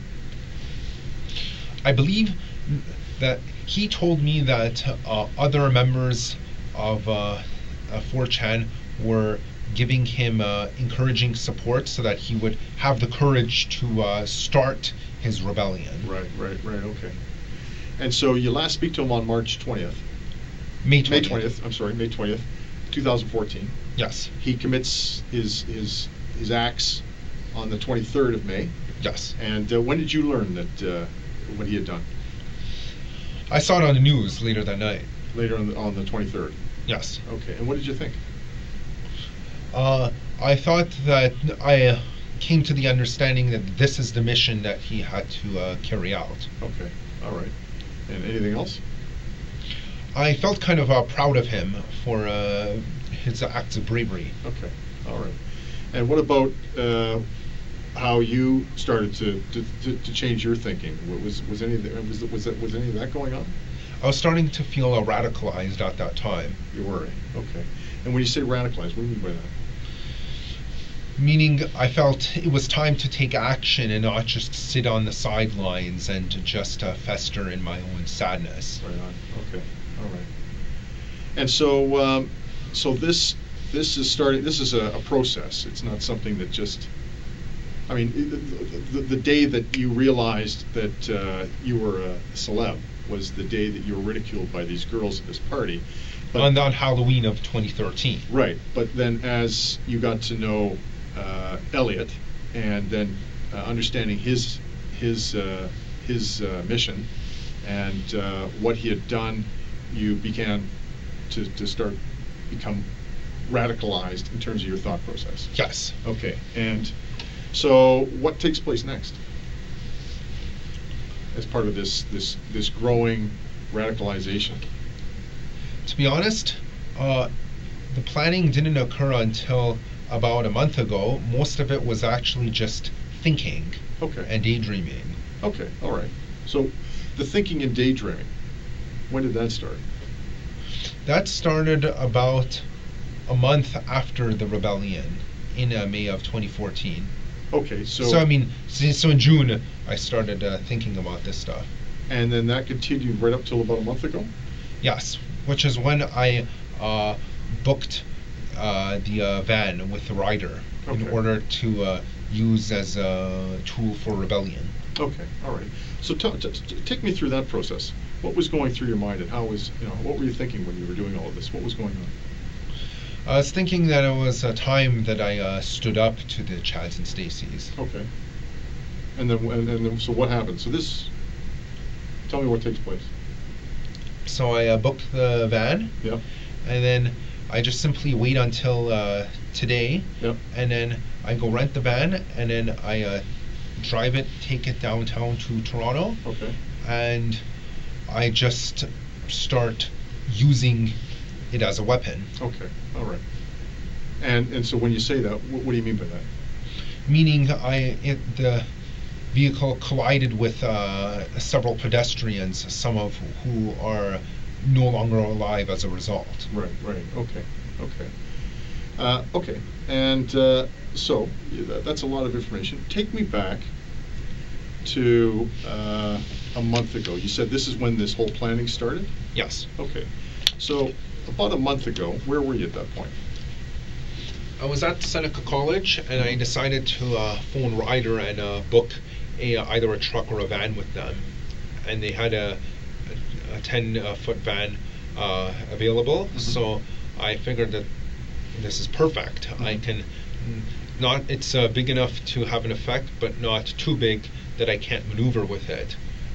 So van was the perfect medium size to use as my weapon. Right on, okay. So you're at Seneca? Yes. You said? And where specifically at Seneca are you? I was at the college library when I made the phone call. At the college library when you made the phone call? Yes. So the library that you just drew for me? Yes. Okay, and where were you specifically in the library? These desks. Okay, why don't you just... It was actually my face was facing north. So show me So show me where you were. I was sitting here, facing this way. Okay, so you just put Ryder phone call.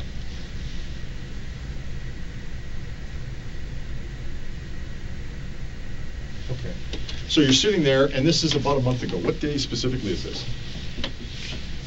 It was near the beginning of April, so it wasn't exactly a month ago, but almost a month ago. Okay, all right.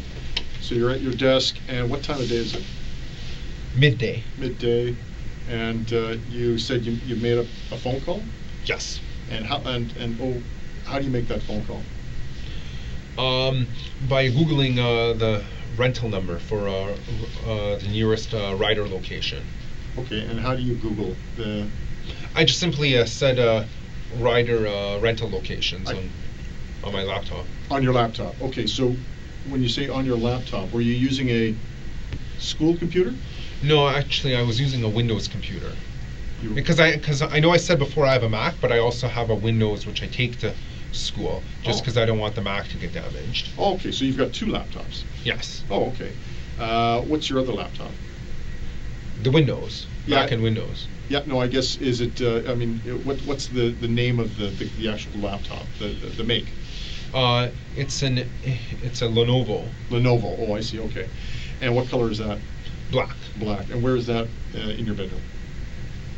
It's located in my closet. Oh, okay. All right. Where you hang your clothes? Yes, above them. Above? It's on the top shelf? Yes. Oh, okay. How many closets in your bedroom? Just one. Just one. Okay. So you take the Lenovo laptop to your school. Yes. At Seneca, and in the library at the desk, you Google the nearest rider. Yes. Truck rental. Yes. Okay. And what made you decide to choose Ryder? Because I had looked up some reviews online. They people were saying good stuff about them. Because I had looked at some other companies such as U-Haul, and people were complaining about them, saying that the trucks never arrive on time. The customer support is terrible. But people loved Ryder. Oh, okay, all right, okay, that makes sense. So this was just reviews that you'd read online that made you choose Ryder? Yes. Okay, can I ask why were you looking specifically for a truck? Because it would be large enough to inflict severe damage. Okay, that makes sense. Okay, so how do you contact Ryder? By phoning them, basically. And what phone do you use? My cell phone. Oh, okay, so you got a cell phone with you? Yes. All right, what type of phone is that? Android. An Android phone, okay. And that's an actual make? It's either your phone's either going to be Android or iOS. My phone is Android. What's the make of the phone, though? Asus Asus Zenfone 4. Okay, and where's that phone? What do you mean by where? Where is your cell phone right now? It was confiscated. Oh, so we have it? Yes. Okay. And what's the phone number to your cell? 416-836-9711. Okay, and so you call Ryder, and from Seneca, and what Ryder truck rental? What's the address? 700 Cornerstone Road. Oh, okay. And so what do you say to them? What's the conversation here? I just said, hey, how are you doing? I was interested in renting a truck. I told him that I wanted to just help a friend move furniture around. Okay, all right. Do you remember the individual you spoke to? I believe it was either Matt or Mike. A Matt or a Mike, okay. And what did Matt or Mike say? That, yeah, we do have some trucks available, and that we can rent them out to you, and that he asked me when I wished to rent it, and I said April 23, and lo and behold, it was available today. Okay. Can I ask why you chose April 23rd? I felt it would be more symbolic if I had completed my exams. Okay, but apart from the 23rd, there was no other reason? No. So if you finished your exams on the 15th, it would have been the 15th? It would have been the 16th. Oh, the 16th, okay. All right. So how long is your conversation with the fellow from Ryder? About 2 minutes. Okay.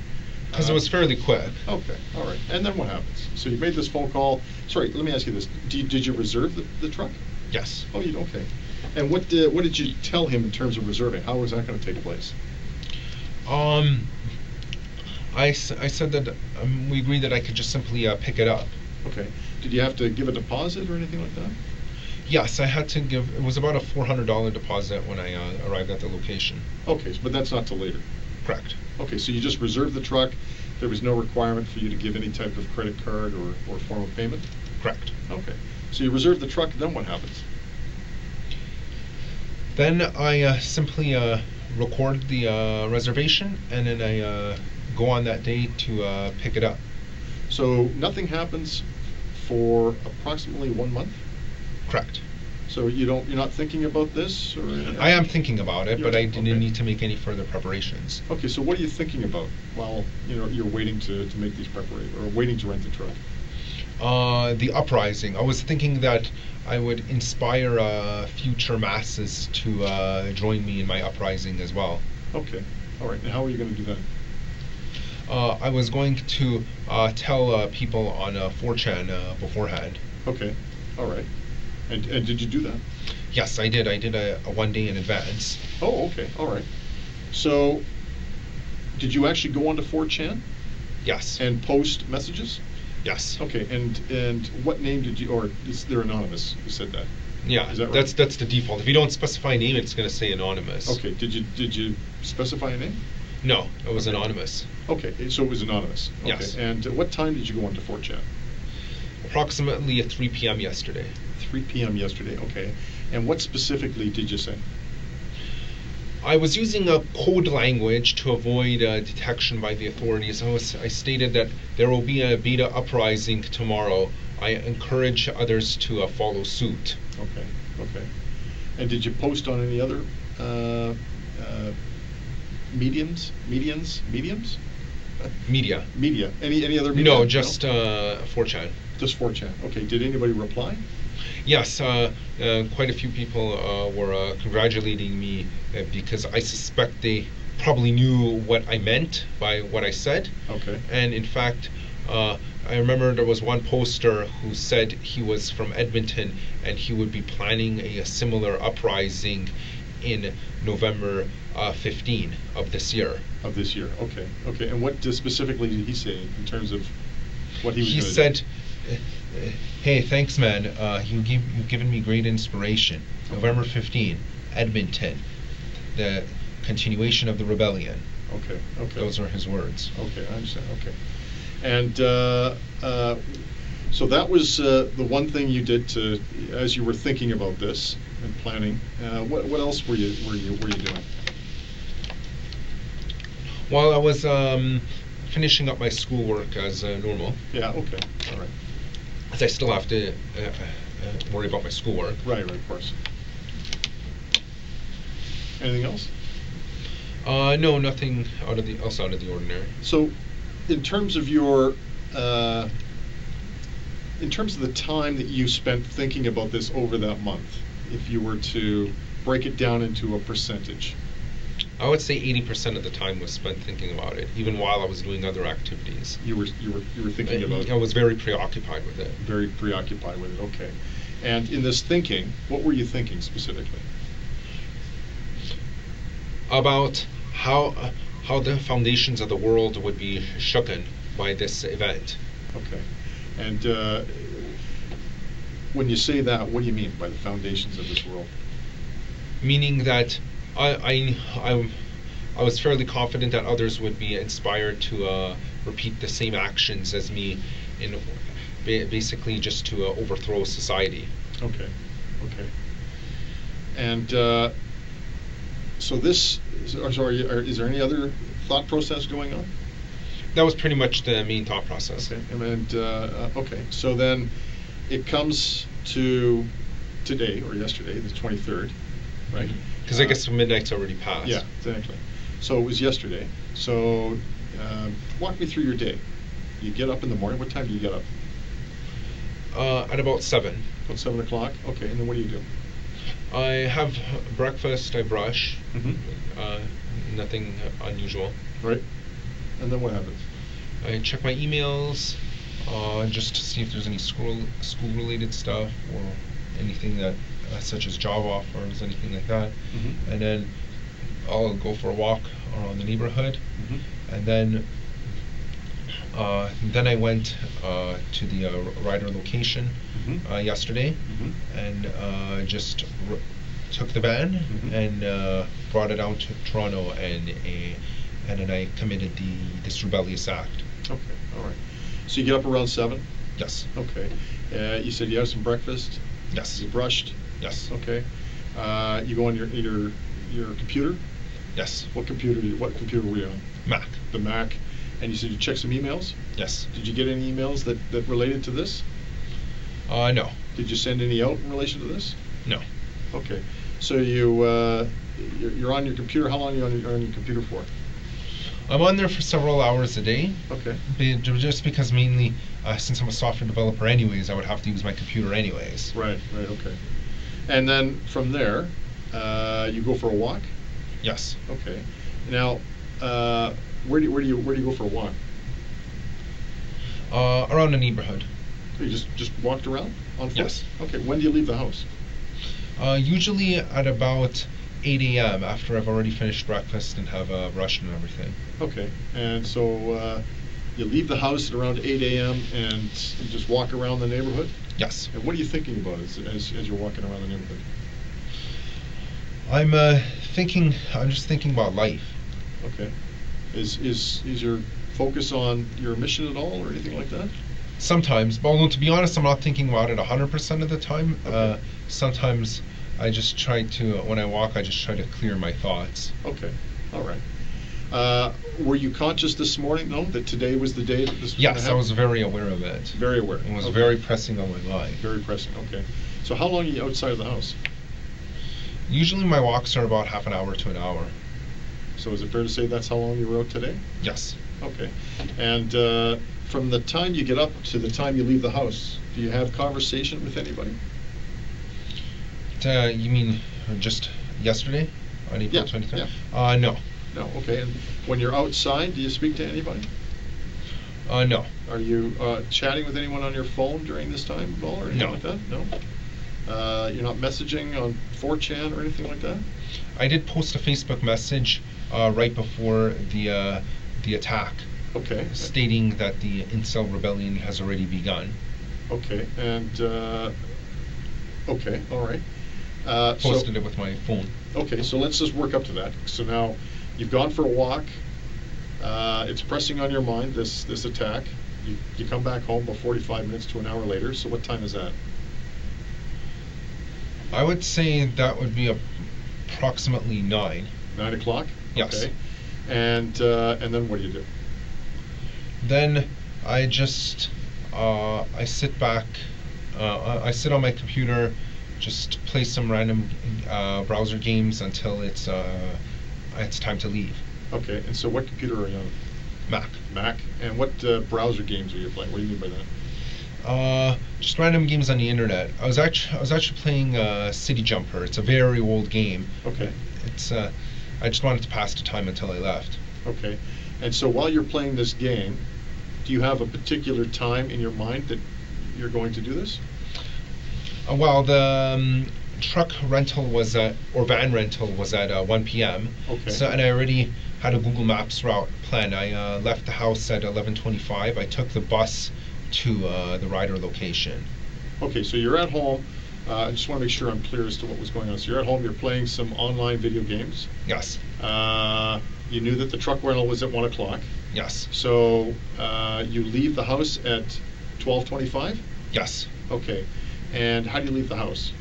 No, sorry, 11:25. Oh, sorry, 11:25. 11:25, how do you leave the house? On foot, I walk to the bus stop. Okay. I take the bus stop. I take the bus very close to the rider location. Okay. And then I walk from where I got off the stop to that rental location, and then from there I picked up the van. Okay, so when what bus stop did you catch the bus at?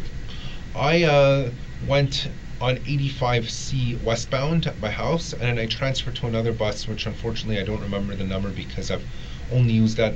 That other route is not one of the main routes, so I don't remember the number. Okay, so but where's the bus stop that you would have attended in order to board the bus? The first bus was Bayview and 16th. Did you walk to Bayview and 16th? Yes, because it's only about 5 minutes from my house. Okay, and so there's a bus stop there at Bayview and 16th? Yes. And I'm assuming we're talking about a York Regional Transit bus? Yes. And what was the name of the bus? The number of the bus? 85C. 85C. And which direction is that bus going? West. It's going west. On 16th? No. Yes, 16th? Yes. Okay, it's going west on 16th. So you catch that bus? Yes. And how do you pay to get on the bus? Bus ticket. A bus ticket, okay. And what time do you get on the bus? At about 11:30. About 11:30. So about 5 minutes from your house. Mm-hmm. Okay. And then how long of a bus ride till you get off and get on the next bus? It was about half an hour until the next bus. Okay. So where do you get off the first bus? What bus stop do you get off of? Highway 7 and Weston. Highway 7 and Weston. Okay. And you board a second bus? Yes. And where did you board that second bus? At that same stop. Same stop, and you don't know the number of that bus? I don't remember, unfortunately. Okay, but it's a York Regional Transit bus? Yes. Okay. And so what direction do you head when you get on the second bus? It went north, and then it went east again, and then it dropped me off about a 5-minute walk from the truck rental location. Okay, so what street would that have been at? I don't remember, unfortunately, because it was one of those small neighborhood roads, but it was very close to Credit Stone Road. It was very close to Credit Stone Road. Yes. Credit Stone Road, what would be the major intersection? I believe the bordering street was Pennsylvania Avenue. It was actually a neighborhood road. It wasn't a major intersection. Okay, so Credit Stone and Pennsylvania? Yes. It was in or around that location? Yes. And from there you walk to the Ryder truck rental? Yes. Okay, and do you have your cell phone on you at this time? It was confiscated. Oh, at that time? Yeah. Yes. Okay, and the same cell phone that you just told me, the Acer cell phone? Asus Zenfone 4. Right, that phone. Yes. Okay. Do you receive or make any phone calls during that time? No. Okay. What about, okay, we'll ask you that later. So you walk to the rental store or the truck rental store. What time do you arrive at the truck rental store? At about 12:30. Okay, 12:30. All right. And so you walk in, and what do? I say, hi, my name is Alek Minassian. I'm here. I know I'm early, but I have a truck rental at 1. So then I end up filling out some forms, signing some stuff. I wait a bit, and then eventually I'm given the van. Okay. And the individual you speak to, what do they look like? He was wearing a bright vest. Bright vest? Okay. What color of skin did he have? White. White skin. Did you catch a name? No. No? How old would he have been? He was probably in his 30s. Probably in his 30s. And what color was his hair? I think it was dark brown. Dark brown. How tall was he? He was about 5'9". Oh, 5'9". How much did he weigh? I would estimate to be about 152. 150? 152. 152. 152 pounds? Yes. Okay. I'm very precise like that.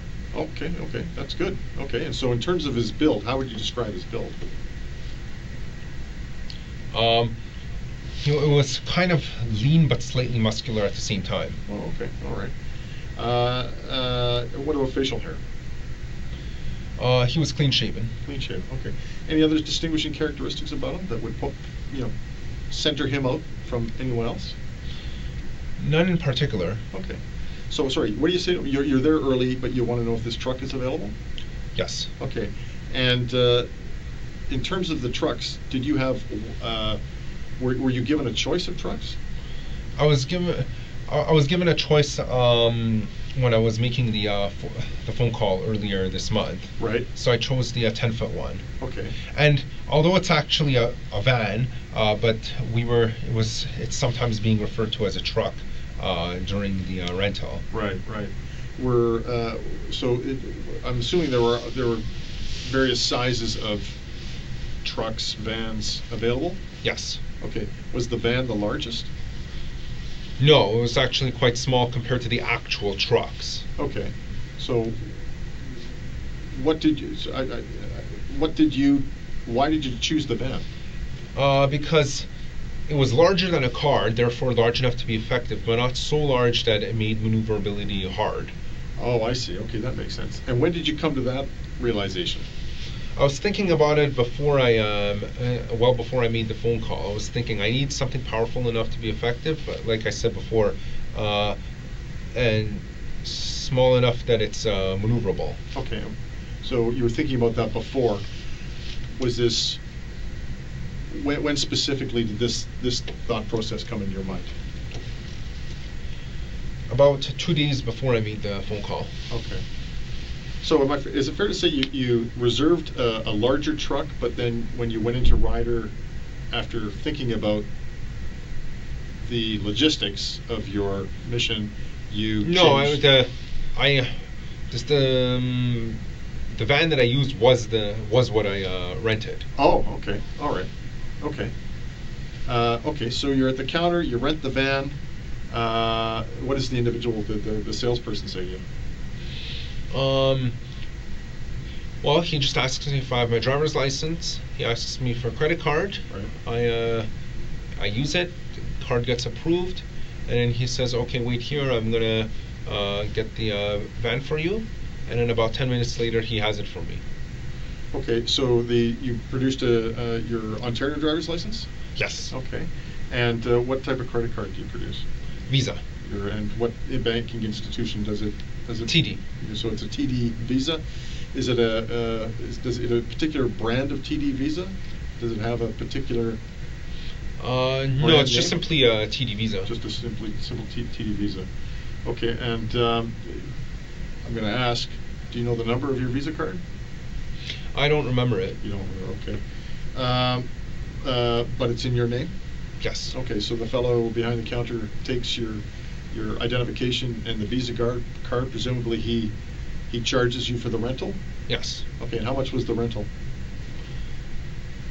I don't remember, to be honest. I remember I had to pay a $400 deposit. Okay. To be honest, I wasn't really paying attention to the cost because I knew I would be able to cover it anyways.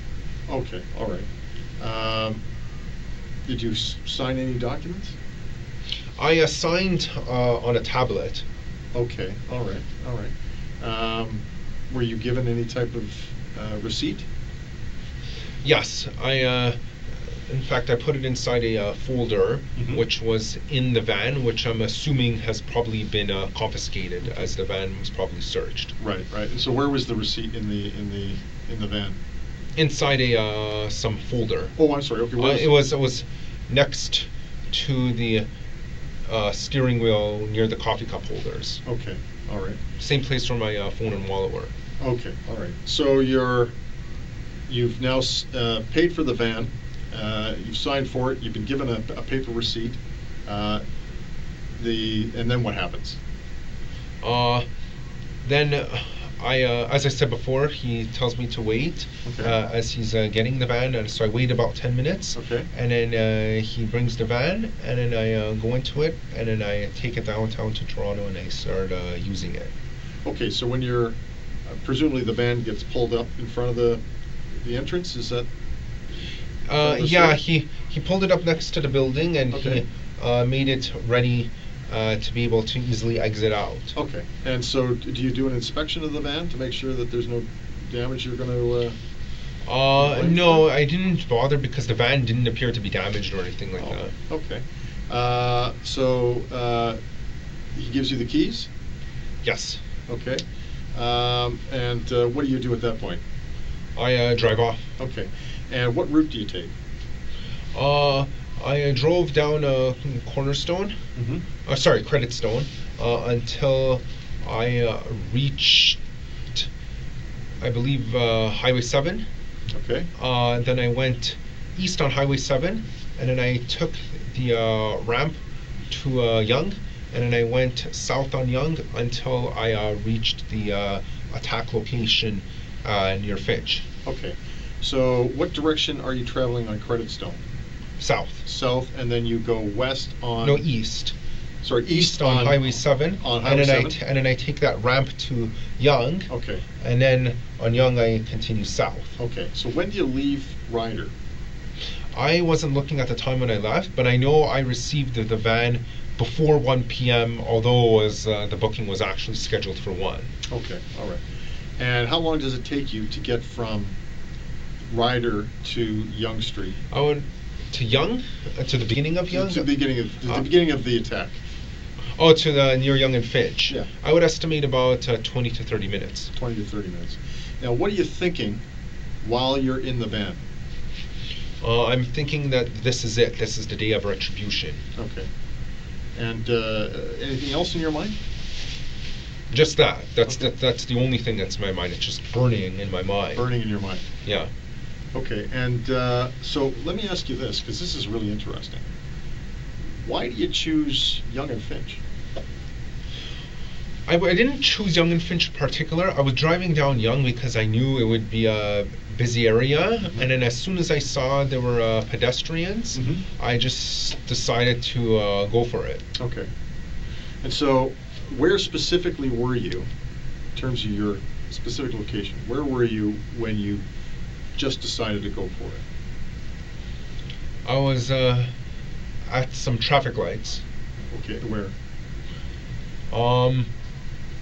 Well, actually, I don't remember. The only reason, in fact, if I hadn't, I remember some other, I had heard some other officer mention Yonge and Finch before. That's the only reason I really remember it. Okay. But otherwise, I actually wouldn't have remembered You would that never it's remember. yeah, Okay. Yonge and Finch. I just knew that I started seeing a lot of people walking. Okay. Am I correct when I say that you knew at least you were on Yonge Street?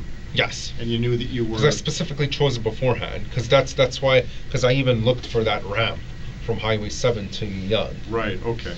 Okay. So, nevertheless, you're at a stoplight. You said. Yes. And now are you faced with a red light? You're stopped. Yes, but as soon as it turned green, I started going. Okay. And just walk me through this. Okay, step by step. So it turns green, and what are you thinking? I'm thinking that this is it. I see all these people. It's time to go for it. Time to go for it. And what do? I floor the pedal. Yeah. I speed the van towards them, and I allow the van to collide with them. Okay. And then what happens? Some people get knocked out of the way. Some people roll over the top of the van. Okay. And then what happens? I continue doing that until,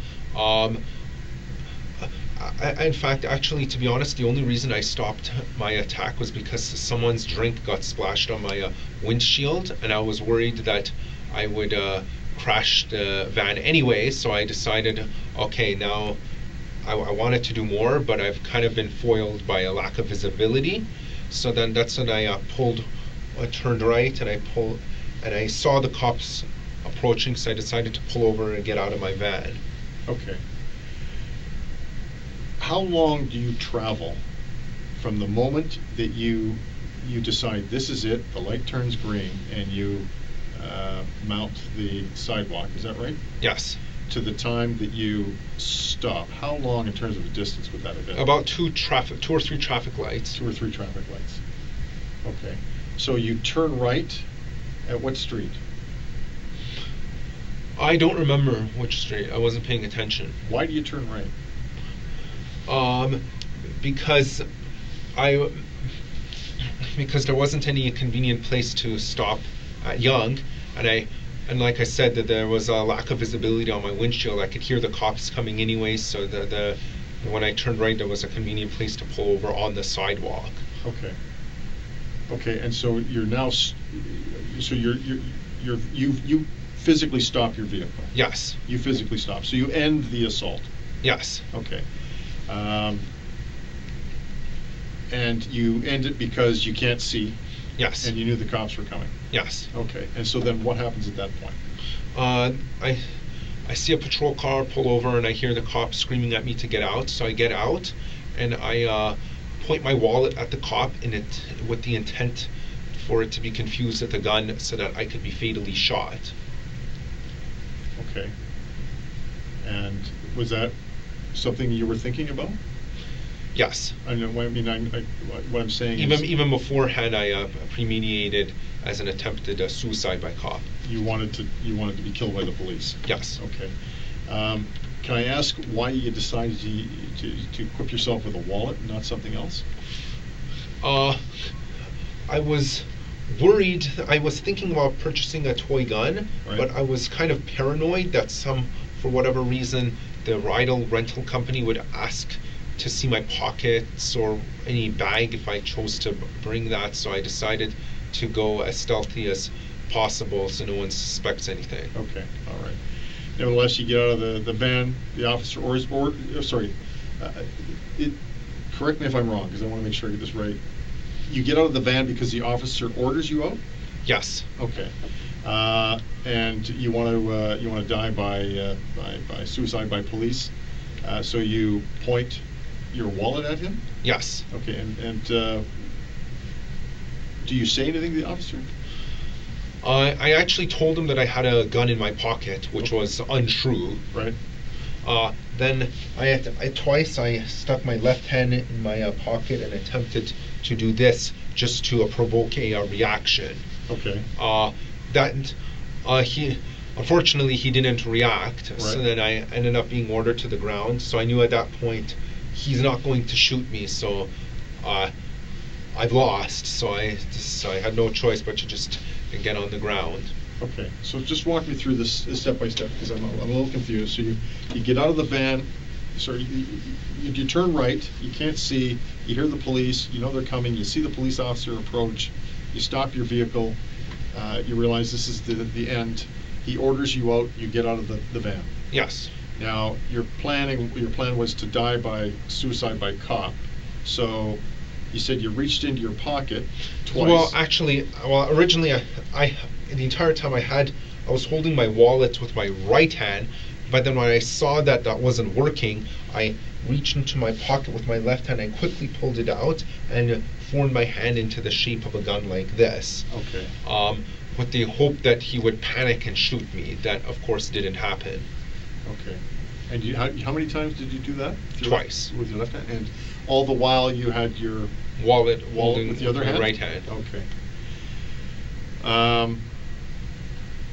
And so, realizing that the officer wasn't going to shoot you, what did you do at that point?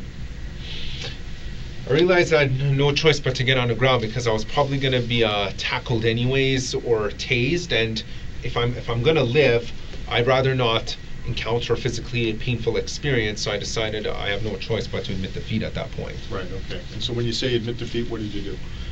I got on the ground. Okay. And in terms of how did you get on the ground?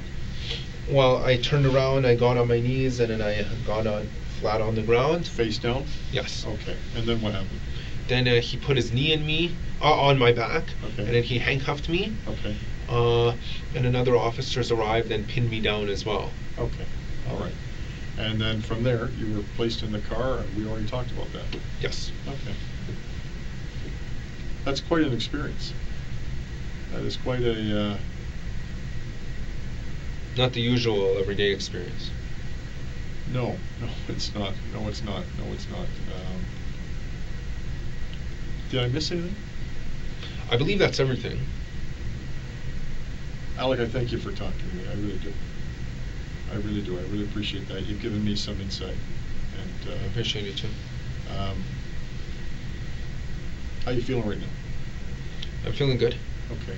We've been here a while. Do you need to borrow the washroom? Well, yes, but if there's anything urgent, I'm able to wait. Okay. Can I ask you to sit tight for 2 seconds? Okay. I want to get another bottle of water for me because I'm really thirsty. What I'll do is I'm going to step out, and then I'll come back. And if there's any other questions I have, I will I will speak to you about that, okay? Okay. I'm just going to sign this here with my name.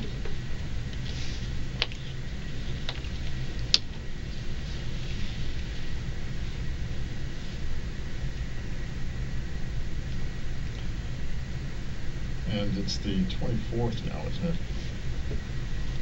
Okay.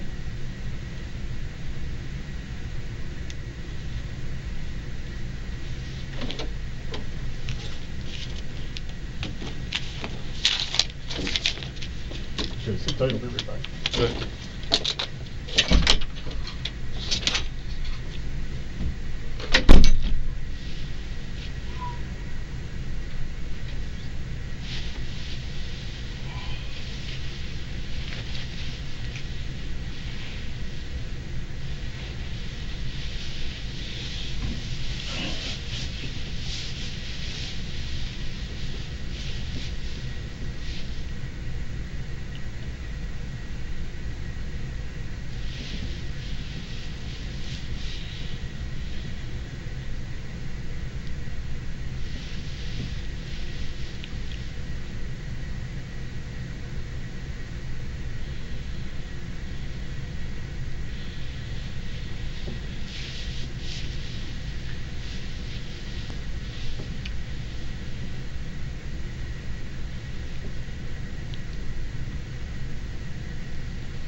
Let me take you out.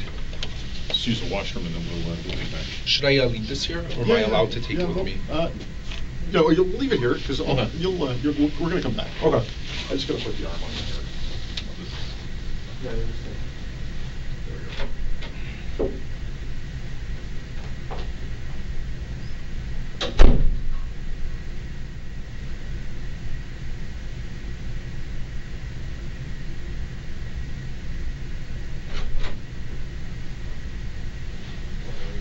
Okay, just give me a couple of seconds and then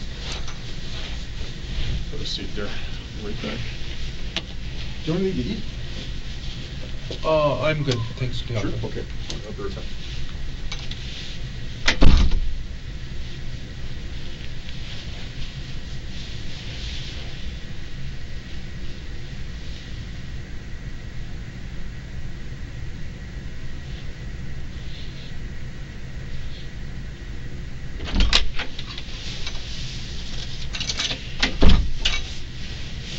Okay, tell me what happened from the time we left to the time we came back. You mean just now? Yeah. I went to the washroom. Mhm. I urinated in the toilet bowl. Mhm. I washed my hands thoroughly at the sink. Then I took some paper towel. I used that to close the tap. Mhm. Threw that paper towel in the garbage, and I took two more pieces of paper towel and used that to open a knob. While holding the door with my foot, I put the paper towel in the garbage. And then we walked back. Yes. Did I we wanted have- to ensure that there would be no germs on my head. Perfect. Did we have any conversation while we were outside? No. No. I think I pointed out where the bathroom was. I Yes. said it's here on the right. and then you went in, and did you speak to anybody else? No. Anybody speak to you? No. Okay. I was thinking, you mentioned you went to Quebec. Yes. Why did you go to Quebec? I went to Montreal. Oh, the mountain. No. Okay. Yeah, for summer hiking. Oh, okay. All right. When did you go specific?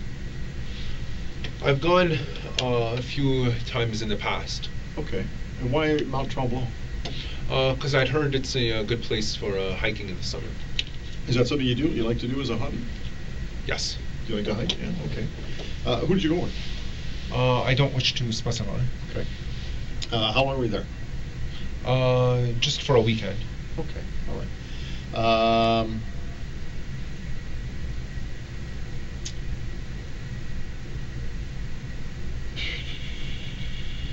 You were in Buffalo.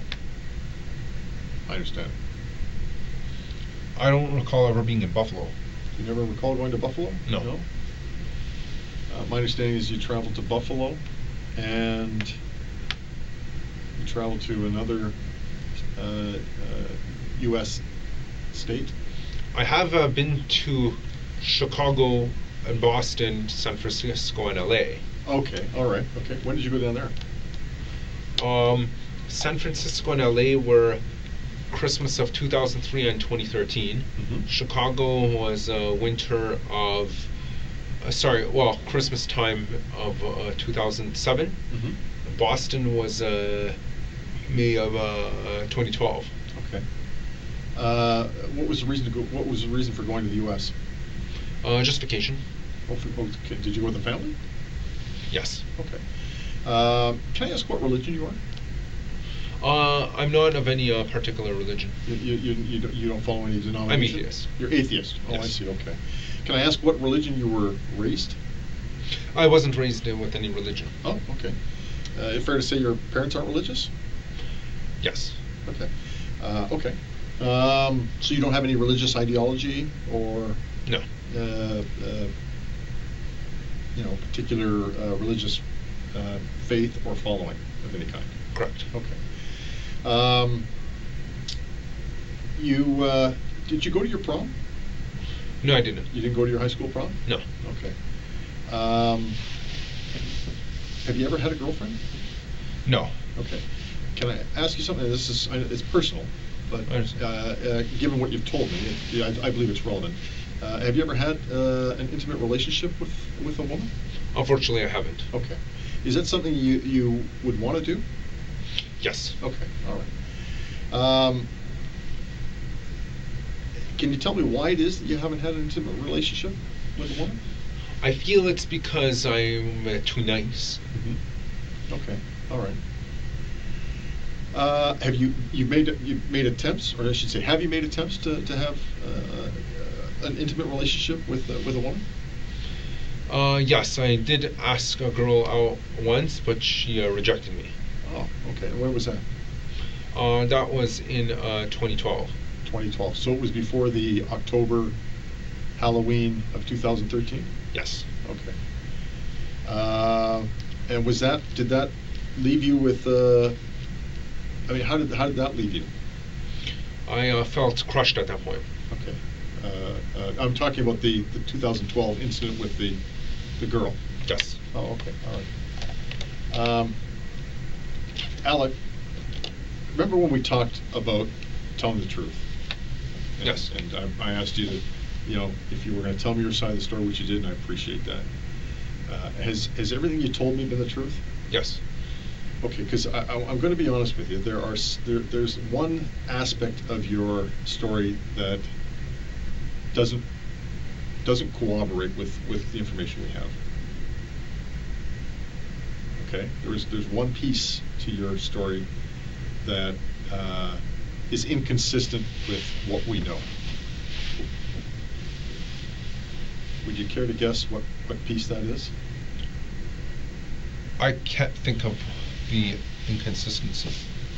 How you specifically got to the Ryder truck rental.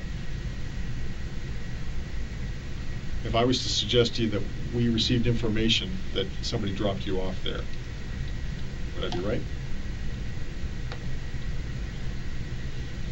I don't wish to answer that. Okay. The reason why I say that is because it's, what you've told me, I believe you. Okay?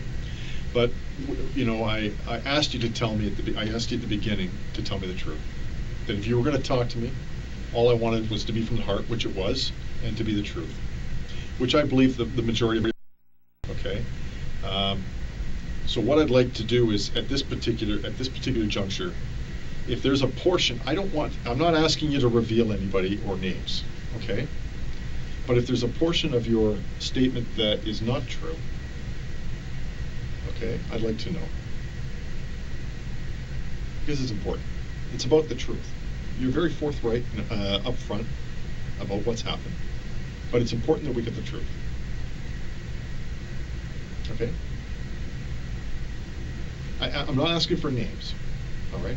But in terms of how you got to the Ryder dealership, were you telling me the truth or not? Yes, I was telling the truth. You were telling me the truth as to how you got there?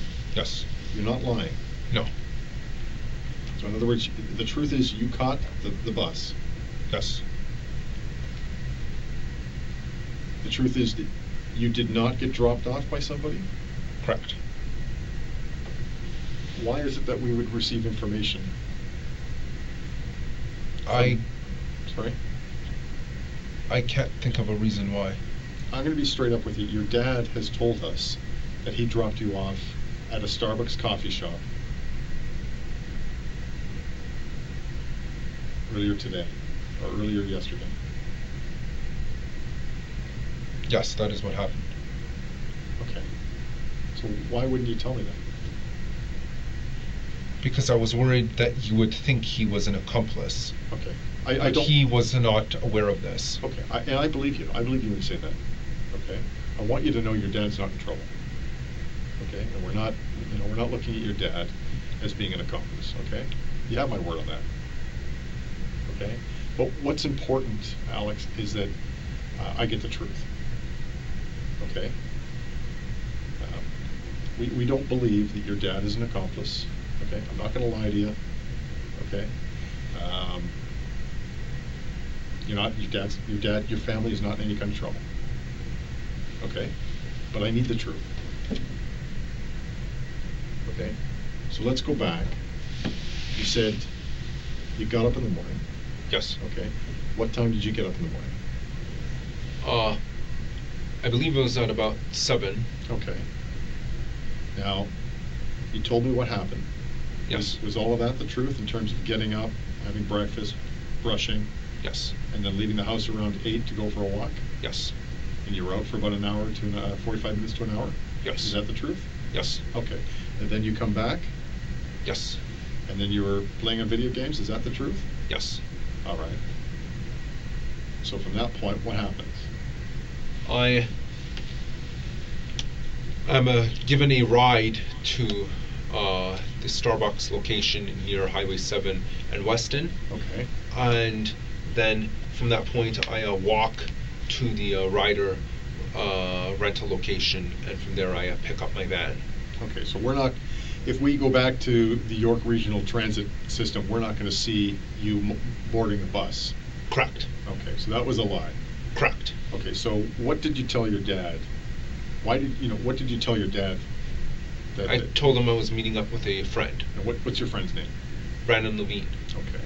And what was the purpose for this meeting? What did you tell your dad the purpose of this meeting to be?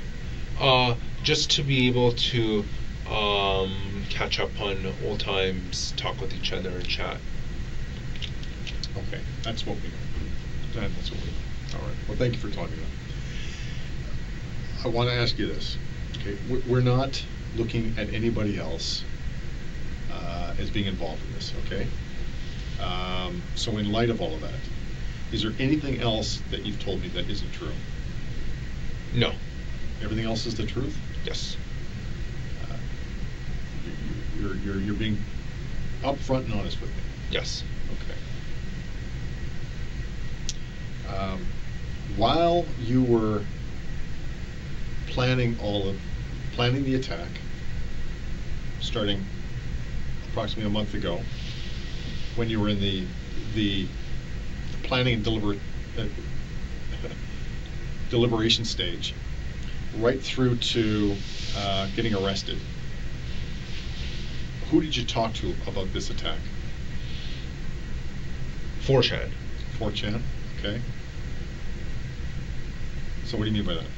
Meaning, I posted 2 days before the attack that I hinted that there would be another beta uprising, and then when there were replies, some of the people, based on the replies, I could tell that they kind of knew what was going to happen. Okay. Did you have any conversation with anybody else? Not in real life. What does that mean? I mean, not in person. Okay. How did you, over what medium did you communicate? Just 4chan. So what do you mean by not in real life or not in person? Who were you speaking to? Well, real life means you're not using the computer. Right. So I did not inform anyone in person of these plans. Okay. Outside of 4chan and leaving threads or messages on threads, who else did you talk to using social media or I'm speaking specifically to individuals. Who specifically did you tell? No one. No one. You mentioned you were playing City Jumper. No, City Jumper. But before that, you were playing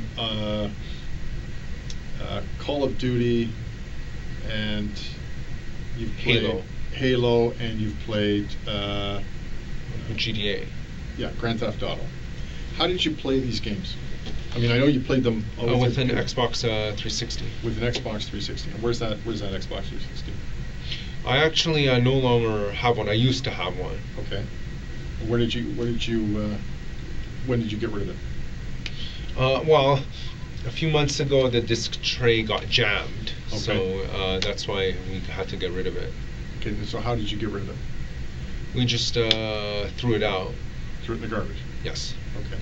So did you ever use the online Xbox Live? Xbox Live? Yes. Okay. And what was your username on Xbox? My gamer tag was Xbox Light Side. Xbox Light Side? Yes. All one word? Yes. Any capitals? The first letter. First letter.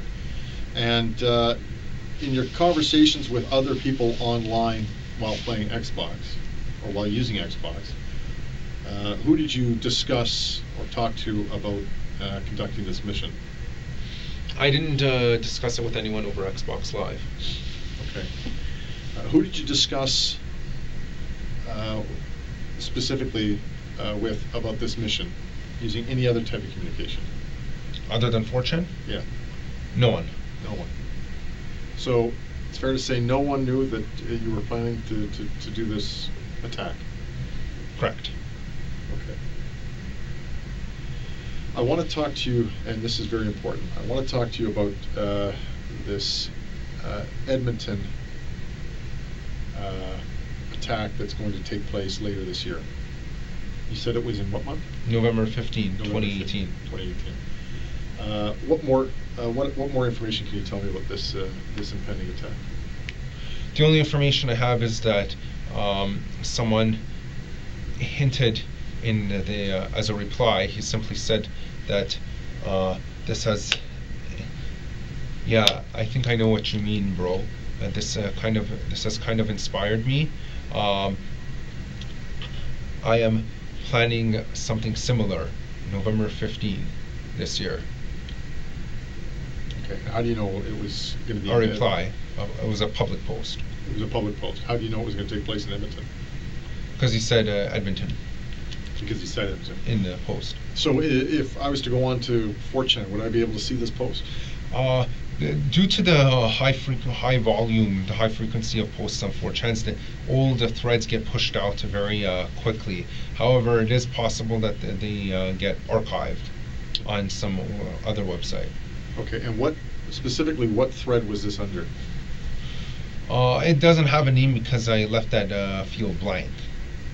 Okay, so but what subfolder is it in?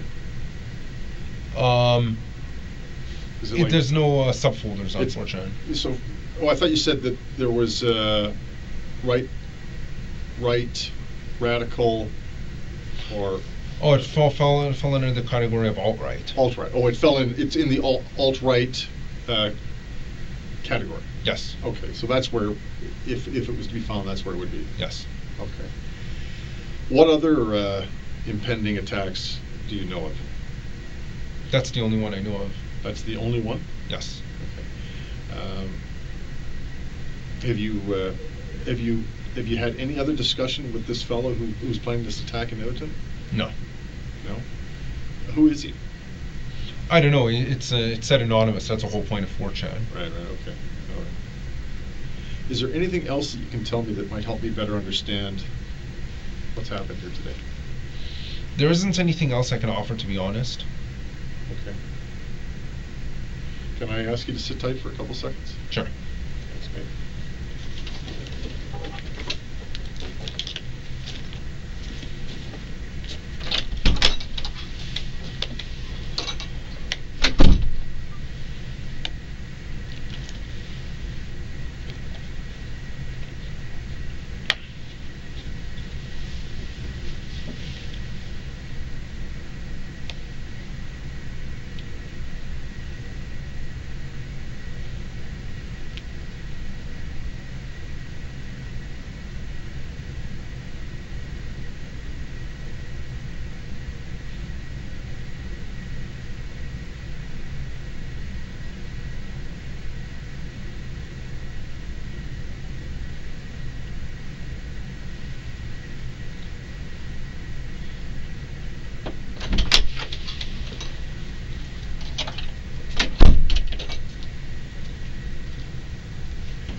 I really appreciate you talking.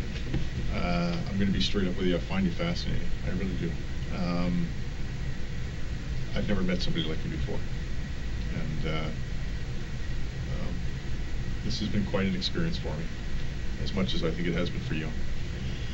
Can I ask you something? How were you treated here today? Very well, actually. Very well, okay. And I'm talking about overall, with, from the moment you were arrested right up to now. Yeah, I was treated well. Treated well, okay. In terms of the way I treated you here today. I feel you treated me well as well. Well as well, okay.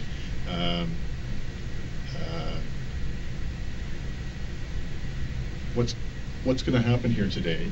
I don't know if you're familiar with the process. So we're unfortunately we're going to have to hold you, okay? Because we can't release people for certain charges, and the ones that you're facing, we can't release you. Which means that you're going to go to court tomorrow or today. You'll be in front of the judge, okay? There will be a lawyer there who will advocate or will defend you on your behalf. There will be a Crown attorney who will, who's the prosecutor, who will advocate for the Crown or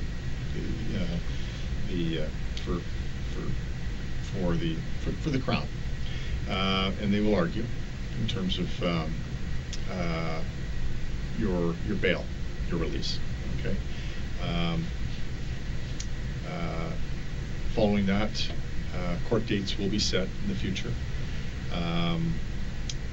You will eventually get a lawyer, make application to apply for a lawyer.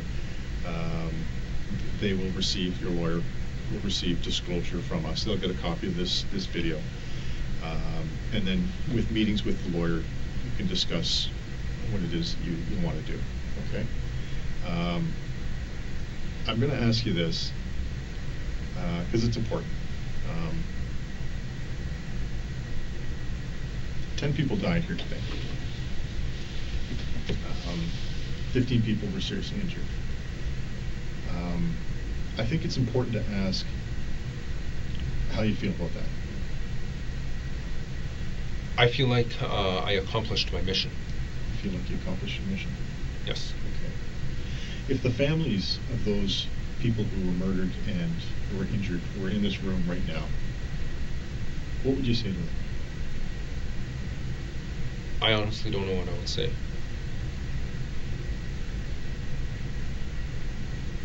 Would you apologize? I honestly don't know. No.